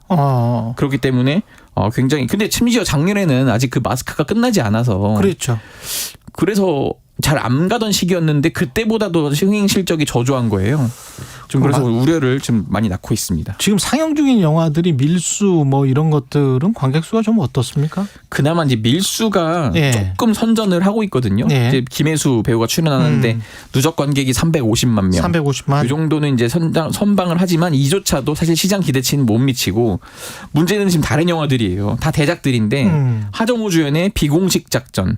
이게 지금 그 6일까지 70만 명. 70만. 네, 설경구 김희애 주연의 그 더문 이건 36만 명. 그러니까 이게 모두 지난 2일 개봉인데 물론 며칠 안 되긴 했지만 보통은 그 신작 효과라고 있어요. 그렇죠. 근데 그래서 초반에 빡 올라가는데 이걸 전혀 누리지 못한 거예요. 이러면은 최종 관객이 100만 명조차 안 될 가능성이 크다. 이걸 지금 영화계에서 분석을 하고 있고요. 얼마나 돈 들였습니까? 이거 블록버스터면 돈 많이 들었을 것 같아요. 비공식 작전, 더문, 마케팅비 포함해서 200억 가량이 투입된 여름 블록버스터고 특히 지금 더문은 한 300억 정도 300억 넘는다고 합니다. 지금 제작비가. 그래서 이러면 더문 같은 경우는 본전도 못 건질 수 있다. 좀 이렇게 얘기가 나옵니다. 코로나19 때 우리가 그냥 집에서 봤던 거를 계속 그냥 이렇게 OTT 보고 그렇게 그렇죠. 살아서 그런 영향도 있기도 할 것 같기도 하고요. 극장가에서 좀 흥행참패하면 바로 또 OTT에 올라오더라고요. 그렇지. 그러다 보니까 이제 사람들이 이거 조금만 기다리면 OTT에 올라오겠지 이런 생각을 하게 되는 것 같아요. 기다려버리고 그리고 날씨는 너무 덥고. 네. 한국경제신문 최영찬 기자였습니다. 고맙습니다. 감사합니다. 네.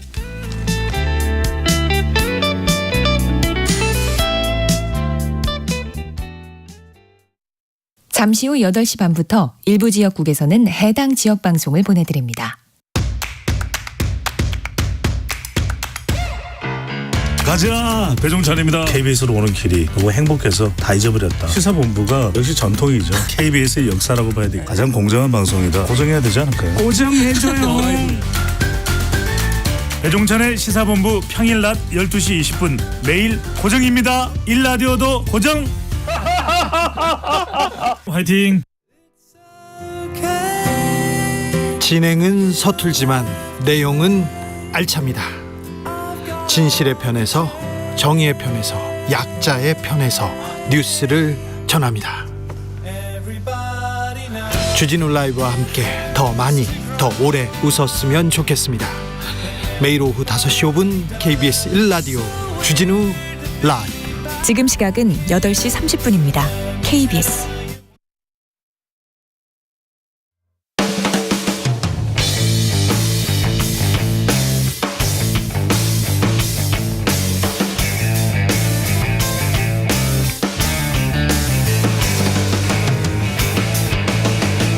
최경영의 최강 시사.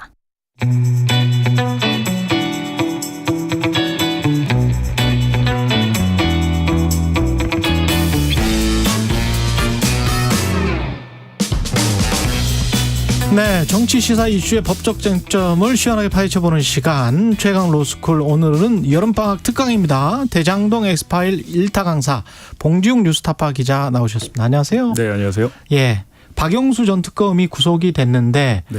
드디어 구속된 겁니까? 그냥 구속으로 끝나는 겁니까? 그러니까 검찰이 예. 하기 싫은 숙제를 억지로 한 느낌, 그런 느낌이 좀 들더라고요. 하기 싫은 숙제를 억지로 했다. 근데 억지로 했는데 그 숙제를 그러면 제대로 했냐? 그건 또 아닌 것 같습니다. 왜 그렇습니까? 그렇게 판단하는 근거가? 그러니까 제가 이 관련해서 글을 SNS에 썼더니 어떤 분이 제 글을 보시고 박영수 전 특검에게 한동훈 장관이 가장 싼 티켓을 끊어줬다 이렇게 얘기를 하시더라고요. 그러니까 10가지의 죄가 있는데 9개 빼고 한 개만 했다 이런 게 아닐까요? 근데 제가 볼 때도 지금 검찰이 그 영장을 청구하면서 적시한 범죄 혐의들은 굉장히 좀 작은 것들인 것 같습니다. 지금 공표된 범죄 혐의가 뭐죠? 일단은 2015년 대한변호사협회 회장 선거 나갔을 때 선거자금 3억 원을 남욱 등으로부터 받은 혐의와 그 화천대유의 자본금을 그 김만배 회장이 마련할 때 그때 5억 원을 사실상 받은 혐의. 그래서 총 8억 원을 수수했다라는 거고요. 1차 그 구속영장 기각되고 나서 추가된 것은 박영수 전 특검의 딸이 화천대유로부터 11억 원을 빌렸는데 그것이 사실상 청탁금지법 위반이다. 빌렸는데 청탁금지법 위반이다. 그러면 지금 생각해 보면 우리금융 알선 이런 것들은 없네요. 지금 여기에. 그러니까 우리금융 그때 이제 그 금융사 임직원으로서 수재죄 한 게 그게 8억 원인데 제가 볼 때 이제 가장 중요한 거는 정말 돈이 갔을까잖아요. 그렇죠. 근데 그 박영수 전 특검의 인척 분양업자 이 씨한테 대장동 업자들이 150억 원 이상을 줬습니다. 그리고 그 분양업자의 그 분양업체는 저희가 저번에 그 KBS 시사 직격팀과 저희가 그 협업을 할 때 확인한 거는 폐업을 했습니다. 그래요? 폐업을 하고 그럼 그 150억 원은 어디로 갔을까? 어디로 갔느냐? 그러니까 제가 볼 때는 애초에 준 것도 이상한데 그럼 폐업하고 그 돈은 어디로 갔을까? 그런 의심들이 있고 그런 것들은 자금 추적으로 충분히 좀 밝혀낼 수 있을 텐데 본류에 대한 것은 하지 않고 예. 뭐 변호사협회 선거자금 저거는 이런 것들은 법원 가면 무죄 나올 확률이 크다고 봅니다. 아 네. 그래요? 무죄가 나오거나 아니면 아주 작은 죄거나. 네. 예. 그럼 본류라고 할 수 있는 일단 딸부터 딸 그 11억 원 받은 거 그거는 다 검찰이 온전히 딸과 관련된 혐의는 제대로 기소를 했다고 보세요? 그렇게 하지 않았죠. 이제 네. 저희가 이제 계속 그 뉴스타파에서 보도를 했던 것은 딸에게 간 것만 26억 원이다. 아. 네, 딸이 이제 2015년 6월부터 근무를 했는데 예.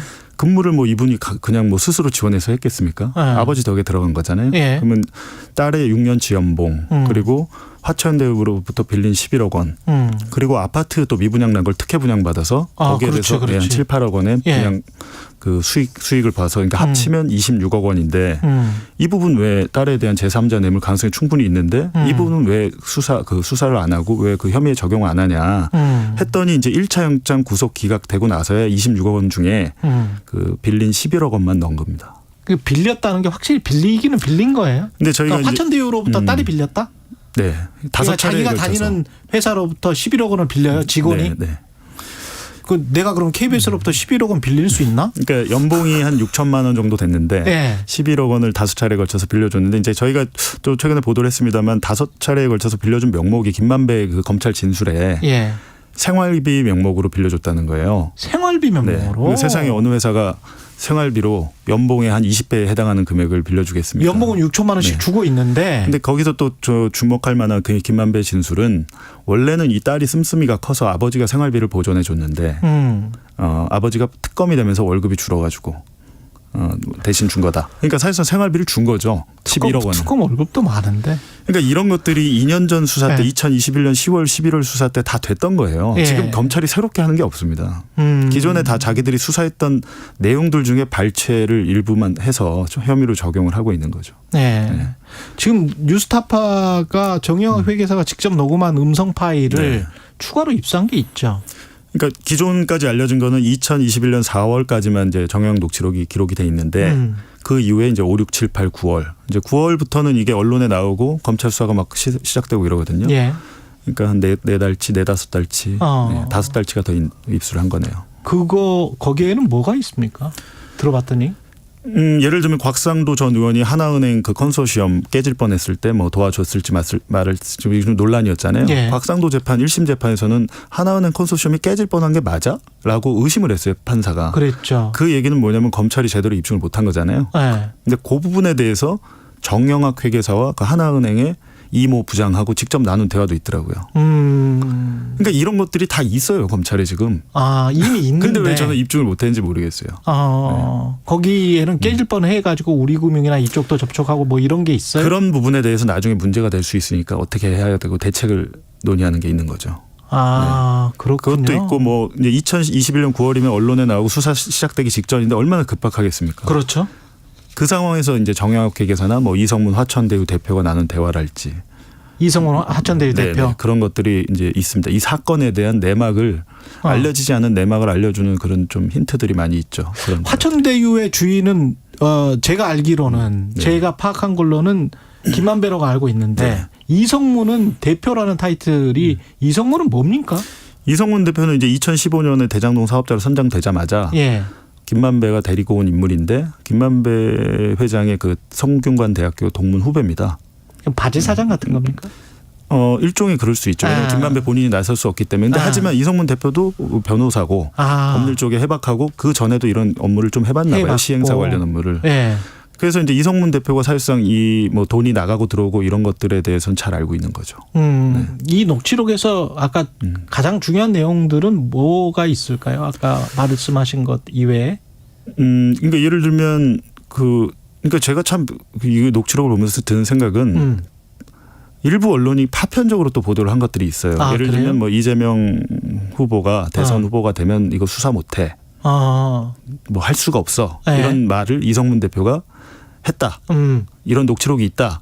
미공개 녹취록이 있다. 이런 게 조선일보에 보도에 있더라고요. 있었어요. 그러니까 요거 중에. 근데 앞뒤 맥락이 다 잘린 상태로 하는 거잖아요. 앞뒤 맥락은 뭐죠? 앞뒤 맥락에 대해서는 그게 아니라 그러니까 그건 자기 생각을 얘기한 거고 앞뒤 맥락에 대해서는 수사가 들어와도 돈을 준 게 성남시나 경기도에 돈을 준 게 없기 때문에 계좌 추적하고 다 할 텐데 해보라 그래. 나올 게 없을 거야.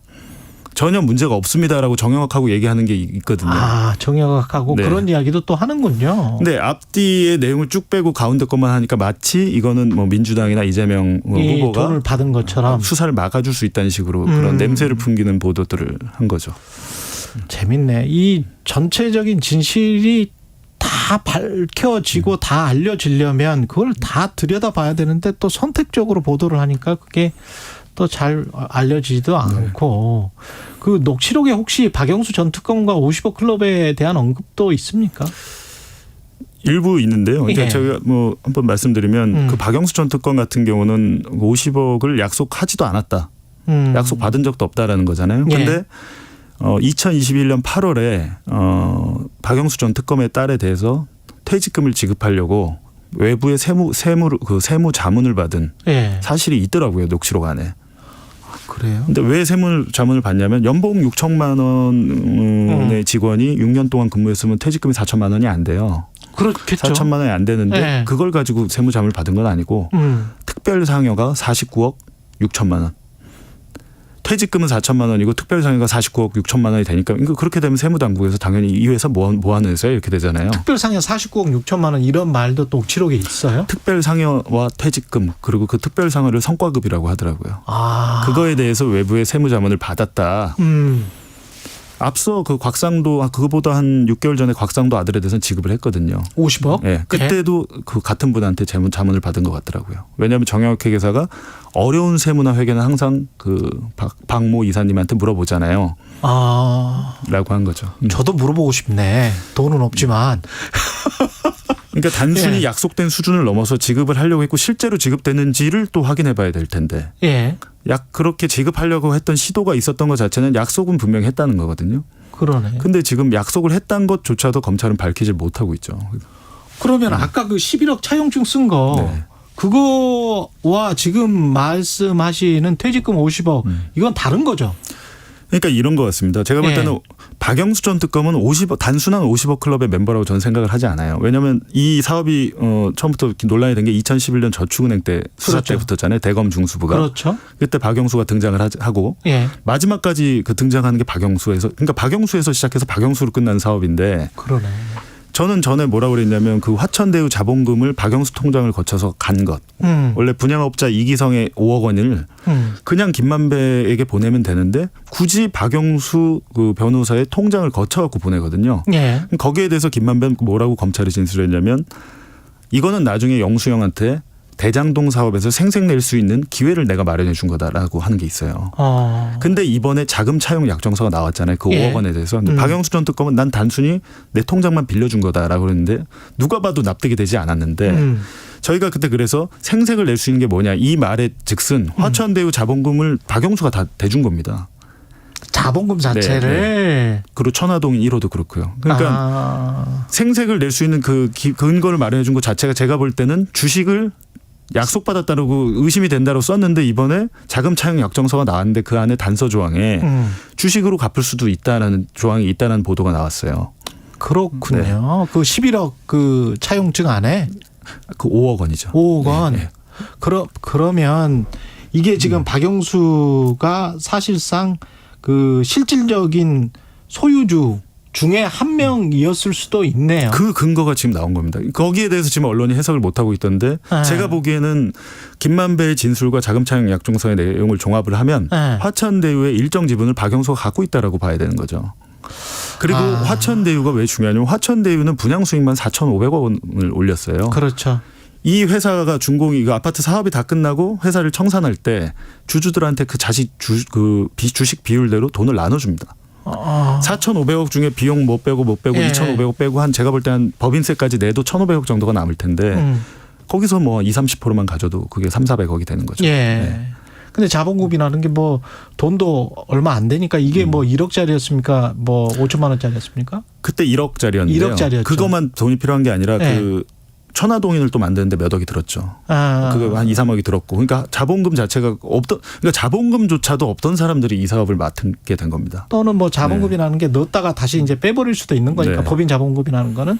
근데 그때 영수형께 얼마 들어갔었다라고 자기들끼리 알리바이만 맞추면 영수형한테 나중에 얼마를 줄 수 있는 거 아니에요? 그렇죠. 돈을 줄 수 있는 근거를 그때 마련을 해놓은 거죠. 이렇게 추정하거나 분석할 수 있을 만한 그런 주장, 그 근거들이 지금 나오고 있는데 언론이 그걸 못 보고 있다 이런 말씀이시죠? 그러니까 중요한 것은 분양업자 그 박영수의 인척을 통해서 돈이 갔다고 저희는 보이는데 왜냐하면 김만배 등 그 대장동 그 업자들이 왜 분양업자한테 150억 원을 보냅니까? 이 150억 원은 앞서 보낸 100억 원이랑 또 다른 돈이에요. 그러니까 너무 많은 돈이 갔는데 그럼 이걸 누굴 보고 준 것이냐. 거기에 대한 자금 추적을 해야 된다. 그렇게 보고 있는 겁니다. 그러니까 돈의 성격이 그거는 매우 이상하다. 그거는 저 끝은 박영수로 향하고 있을 수 있으니 검찰이 그걸 좀 수사했으면 좋겠다. 이런 말씀이시고. 마지막으로 50억 클럽 멤버 뭐 권순일 전 대법관이랄지 뭐 김수남 검찰총장이랄지 쭉 있잖아요.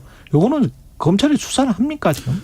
일단 권순일 전 대법관은 바로 할 것 같습니다. 아, 그래요? 왜냐하면 거기는 또 경기도지사 이재명 경기도지사 공직선거법 위반 관련해서 또 뭐 그 사건이 있었잖아요. 그랬죠. 강하게 그렇게 계속 관련 보도가 많이 나왔었기 때문에 그 부분에 대해서도 아마 확인하고 하려고 할 것 같습니다. 뭐 그 검찰총장 출신들 뭐 최재경이랄지 김수남이랄지 거기까지는 쉽지는 않을 것 같습니다. 여기까지 말씀 듣겠습니다. 재밌네요. 최강 로스쿨 뉴스타파 봉지욱 기자였습니다. 고맙습니다. 네, 고맙습니다. 이 시각 교통정보입니다. 경인고속도로 인천 방향으로 부평내들목 진출로에서 사고 나서 인천요금소부터 밀리고 있습니다. 경부고속도로 서울 방향으로는 기흥에서 수원까지 막히고요. 수원 부근 사고는 처리됐습니다.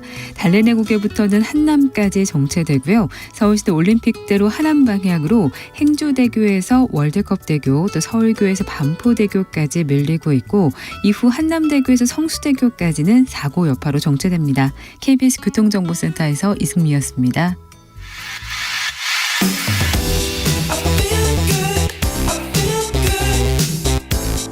세상에 이익이 되는 방송 최경영의 최강 시사. 네, 새만금 잼버리 행사가 폭염에 태풍까지 겹치면서 결국은 스카우트 대원 전원이 수도권으로 이동하게 됐습니다. 이 새만금 잼버리 준비 과정에서의 문제점을 꾸준히 보도해온 전북의 소리 박주연 기자와 연결돼 있습니다. 안녕하세요. 네, 안녕하세요. 지금 뭐 다른 뭐 직접 가보지 않은 사람들은 잘 모르는데 이 새만금 부지가 지금 어떤 상황입니까? 아직 물이 많이 이렇게 첨벙첨벙한 그런 상황이었던 거예요? 야영 전에? 네, 뭐 잘 아시다시피 새만금 잼버리 부지는 원래 바닷가 갯벌 지역이었습니다. 그랬죠. 새만금 간첩 사업으로 인해서 이제 이 일대가 복토가 됐는데요. 이 잼버리 행사가 끝나면 농지로 지금 활용된 부지라는 점에서 좀 잼버리 행사가 일시적인 부지 활용에 불과하다 보니까 충분한 야영지 또는 수경시설로서 부족하다는 지적이 그동안에 누누이 제기돼 왔는데요. 지난 5월 두 차례의 큰 비로 인해서 잼버리 부지 일대가 침수가 돼서 성공 개최에 큰 그 우려가 된다라는 지적이 지역 언론이라든지 도의에서 이제 제기됐고요. 원래부터 지적이. 네, 그렇습니다. 그러면서 이제 6월과 7월에는 막 역대급 폭우가 우리 전라북도에 이제 이어지면서 최고 400mm, 500mm 이상의 이제 폭우가 왔을 때도 이제 잼버리 일대가 부지 일대가 폭우로 그 취약한 지대임이 다시 드러난 뭐 이런 상황이 돼서 이제 부랴부랴 배수 시설을 보강을 했습니다마는 뭐 지금도 곳곳에 물 웅덩이 뭐 현상이 계속 생기는 곳도 있고요. 그동안에 3년 동안 잼버리 일대에 내리는 비의 양을 보면은 2020년 8월 한 달에만 421mm였고요. 또 2021년에는 409mm. 이러한 강수량을 기록한 데다 지난해에도 8월 한 달에 276mm. 지금 올해는 지금 뭐 잘 아시겠지만 이미 이제 역대급 태풍, 역대급 폭우가 내려서 이제 이미 기록을 갱신한 뭐 이런 상황인데 이러다 보니까 지금 새만금 잼버리 부지 일대에 그 복토된 부지가 원래 그 갯벌 부지였기 때문에 충분한 배수 대책이 이루어지지 않아서 긴급하게 이제 그 저조류라든지 100개의 간이 펌프를 시설을 설치를 했습니다마는 비만 오면 물 웅덩이 현상이 계속 사라지지 않는 이런 실정입니다. 그러면 그 배수 펌프를 설치하고 그랬던 게 언제예요? 최근입니다. 최근이에요? 그 잼버리 개막 일주일 전까지도 계속해서 이제 농업기반공사라든지. 근데 상식적으로 논을 가령 딱 그 부지만 있잖아요. 네. 그 부지만 뭐 모래를 뿌려버린달지 해가지고 논을 밭으로 바꿔서 좀 이렇게 그 까칠한 흙으로 할 수도 있잖아요. 그러면 그거를 그 전에 한 1년 전이나 그런 작업을 왜 안 했을까요? 네, 그렇게 하려면 상당한 시간이 필요했는데. 예. 네, 계속해서 이제 그 폭우가 내리면서 언론에서 집중적으로 보도가 되고 이게 이제 시민사회단체에서 문제제기가 이루어지면서 부랴부랴 뒤늦게 이제 땜질 처방이 이루어지는 것이 지금 이러한 현상이 일어난 요인으로 보여집니다. 결국은 몇 년 전부터 이렇게 쭉 그 강수량이나 이런 것들 종합을 해보면 여기에서는 하는 게 거의 불가능했다라고 지금 보도를 쭉 해오신 거잖아요. 그죠? 네, 그렇습니다. 특히 뭐 야영지는 뭐 이제 분산돼서 뭐 하니까 뭐 크게 상관은 없다라고 이제 그 조직위 측에서는 얘기를 하는데 예. 문제는 이제 그 수경하는 곳, 즉 먹고 자고 하는 수경지는 청소년들이 생활하기 상당히 위험하지 않냐라고 하는 지적을 계속해서 해왔습니다. 그렇군요. 그러면은 이 조짐은 계속 나타났는데 아무런 대책이 없었던 겁니까? 아니면은 뭔가 대책이 있는 사람들이 뭔가를 제기를 하면 거기에 관해서 반대하고 또는 뭐 예산이 없어서 뭐 좌초되고 이런 과정이 있었던 겁니까? 지금 잘 아시다시피 이제 오늘 전격 철수가 이루어지는 이런 배경에는 예. 중앙정부, 지방정부 그리고 주최 측, 즉 우리가 말하는 그 조직위원회, 조직위 이 세 개의 기관이 나뉘어서 서로 책임을 전가하는 이런 양태. 그동안 이제 전라북도가 중앙정부의 지원을 받아서 꾸준히 추진을 했고 조직위원회는 아마 이제 뭐 전체적인 뭐 기획을 하고 프로그램을 운영하는 물론 이런 역할을 했습니다만은 문제는 지금 시설 관리 운영 측면에서 누구 하나 적극적으로 그동안의 준비 6년여 동안 준비 기간에 치밀하게 해오지 않았다라고 하는 점. 그것은 세 기관이 중앙정부라든지 지방정부, 전라북도라든지 조직위가 충분한 역할과 책임을 서로 분배하지 않고 뒤늦게 문제가 제기되니까 이제 책임을 서로 전가하는 뭐 이런 양태. 특히 이제 중앙정부는 뒤늦게 지방정부 너희들은 손 떼라 우리가 앞으로 지휘하겠다라고 하면서 대회가 시작된 이후에 이제 중앙정부 즉 행안부 장관이라든지 뭐 이제 여가부 장관 등이 상주하고 또 국무총리가 직접 팔을 걷어붙이면서 화장실 청소하는 장면까지 뭐 언론에 보도가 됐습니다만은 예. 그동안에 이러한 어떤 충분한 준비라든지 자세를 가지고 조금 더 적극적으로 대응했더라면 6년 기간에 충분히 준비를 했음에도 불구하고 그러지 못했다라고 하는 점이 두고두고 아쉽습니다. 그렇군요. 그 이후에 이제 뭐 어떤 홍보나 선전을 통해서 정부가 잘 하고 있는 것처럼 대응을 잘하고 있는 것처럼 일종의 쇼 같은 거는 했지만 그 전에 차분차분 대응했던 그 진짜 준비를 했던 과정은 빠져 있었던 것 같다. 네, 그렇게 보여집니다. 예. 근데 예산이 1,000억이나 들어갔다는데 그거는 어디에 썼을까요? 네, 그래서 이제 뭐 어제 이제 그 논란이 일어서 그 새만금 조직위원회 이제 어제 브리핑도 있었는데요. 예. 어제 이제 그 국민의힘에서 이제 그 1,000억 원 이상의 돈이 특히 이제 뭐 운영비 또 인건비 쪽으로 많이 쓰인 거 아니냐. 그러다 보니까 시설 쪽에 투자가 미흡한 거 아니냐. 막 그것이 또 조선일보 등을 비롯해서 일부 보수 언론들이 집중적으로 문제를 제기해서 이제 어제 조직위원회가 오전부터 브리핑을 하고 오후에 이제 자료를 공개를 했는데요. 예. 조직위 측 얘기는 이제 1,171억 원 전체 지금까지 사용한 예산이 1,171억 원인데 최근에 뭐 대통령이 긴급 예비비로 승인한 96억 원이라든지 또 행안부에서 이제 최근에 이제 뭐 온열 질환자가 발생해서 30억 원을 긴급 편성한 것. 이 두 가지는 빼더라도 1,171억 원에 대한 뭐 사용 내역을 공개를 했는데 운영비 중에 인건비가 너무 부풀려졌다. 그러면서 이제 전체 인건비 운영비는 84억 원에 불과한데 마치 운영비 전체가 인건비로 사용된 것은 잘못됐다. 뭐 이런 그 이제 해명 자료를 어제 내놓으면서 집행 내역을 공개를 했는데 여기에서 보면은 이제 시설비 즉 상하수도 설비 외에 이제 화장실이라든지 샤워실 문제가 가장 큰 논란이 됐지 않습니까? 예. 그런 차원에서 그 시설 투자비가 너무 적은 거 아니냐. 뭐 이런 얘기들이 또 이제 제기가 됐고요. 아마 이 문제는 앞으로 지금 국회 국감자료에서 상당히 논란이 될 것 같은 예감이 드는 게 지금 벌써 전라북도의 새만금 잼버리 예산과 관련된 요구 자료가 한 20여 건이 지금 도착을 했다고 해요. 예. 그래서 새만금 전체 예산 사용 내역들이 각 지금 의원실에서 집계를 하고 있고 분석을 하는 뭐 이런 상황이어서 지금 사용된 예산 외에 저희들은 이렇게 봅니다. 그동안에 전라북도에서 긴급하게 가령 배수시설 문제가 그동안에 꾸준히 제기됐음에도 왜 이 문제를 근본적으로 해결하지 못했는가라고 하면은 중앙정부에서 긴급한 예산을 지원하지 않았다라는 지금 핑퐁 게임, 핑퐁 또는 핑계를 대는 뭐 이런 형식이어서 예산 지원은 언제 했고 예산 지원이 실제로 왜 늦어졌는가에 대한 책임 추궁도 필요하다, 규명도 필요하다라는 그 지적이 많이 나오고 있습니다. 근데 일본에서도 간척지에서 이런 야영 대회를 한 적이 있잖아요. 잼버리를 한 적이 있는데 그 하기 1년 전에 일본 내에 있는 전국 스카우트들을 다 모아놓고 미리 한번 야영 대회를 해봤잖아요. 네, 그렇습니다. 그 새만금은 왜 안 했어요? 그래서 1년 전에 지금 새만금 세계 잼버리 대회를 유치하고 2022년 그러니까 1년 직전 작년 8월에 예. 프레 잼버리를 원래 치를 계획이었습니다만은 예. 그 당시에 조직위원회가 2주 전에 전격 취소를 했어요. 그래서 이제 저희 전북에서도 이 문제를 집중적으로 문제 제기를 했었는데요. 준비위원회 측과 전라북도와 또 중앙정부와 말이 다 다르게 나왔단 말이죠. 그 당시에 이제 코로나19가 재확산되는 시점이어서 불가피하게 감염을 이유로 이제 조직위원회에서 이걸 불가피하게 취소를 결정했다라고 그래서 그 당시에 이제 공동 조직위원장인 김윤덕 국회의원, 전주 갑 국회의원이 이제 기자실에 와서 그런 브리핑을 하면서 깜짝 놀라겠는데 예. 너무 늦은 거 아니냐. 2주 전에 발표를 하면 그동안의 준비를 뭐 했냐. 5년 동안. 이런 문제 제기가 있었죠. 그런데 이제 코로나19 복병이라는 이유 때문에 그 당시에 유야무야 넘어갔습니다마는 지난해 10월 국정감사와 11월 전북 도의회에서 이 문제가 집중적으로 제기됐어요.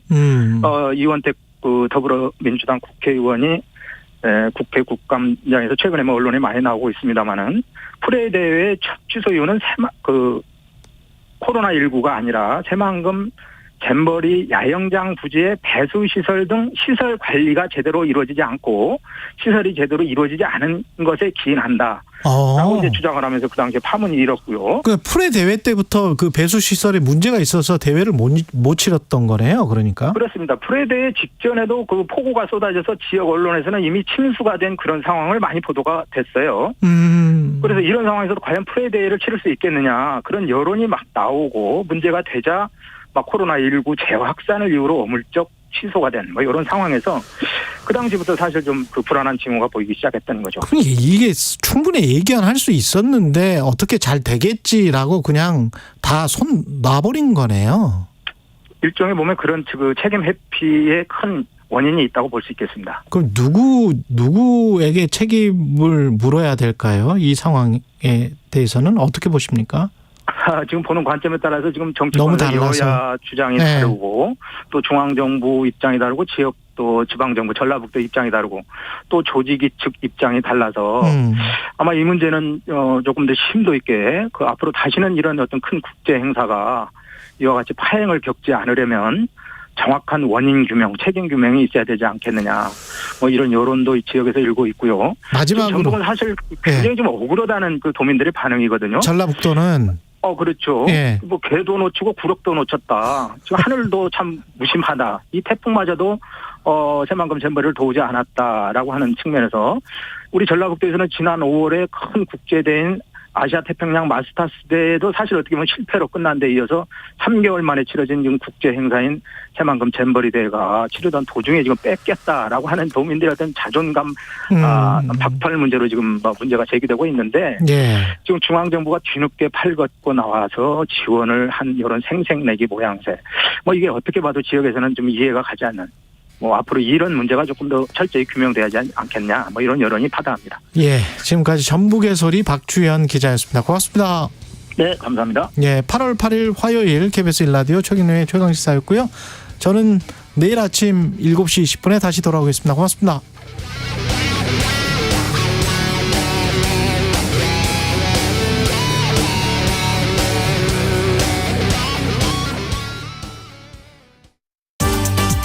전국적으로 무더위가 계속되고 있습니다.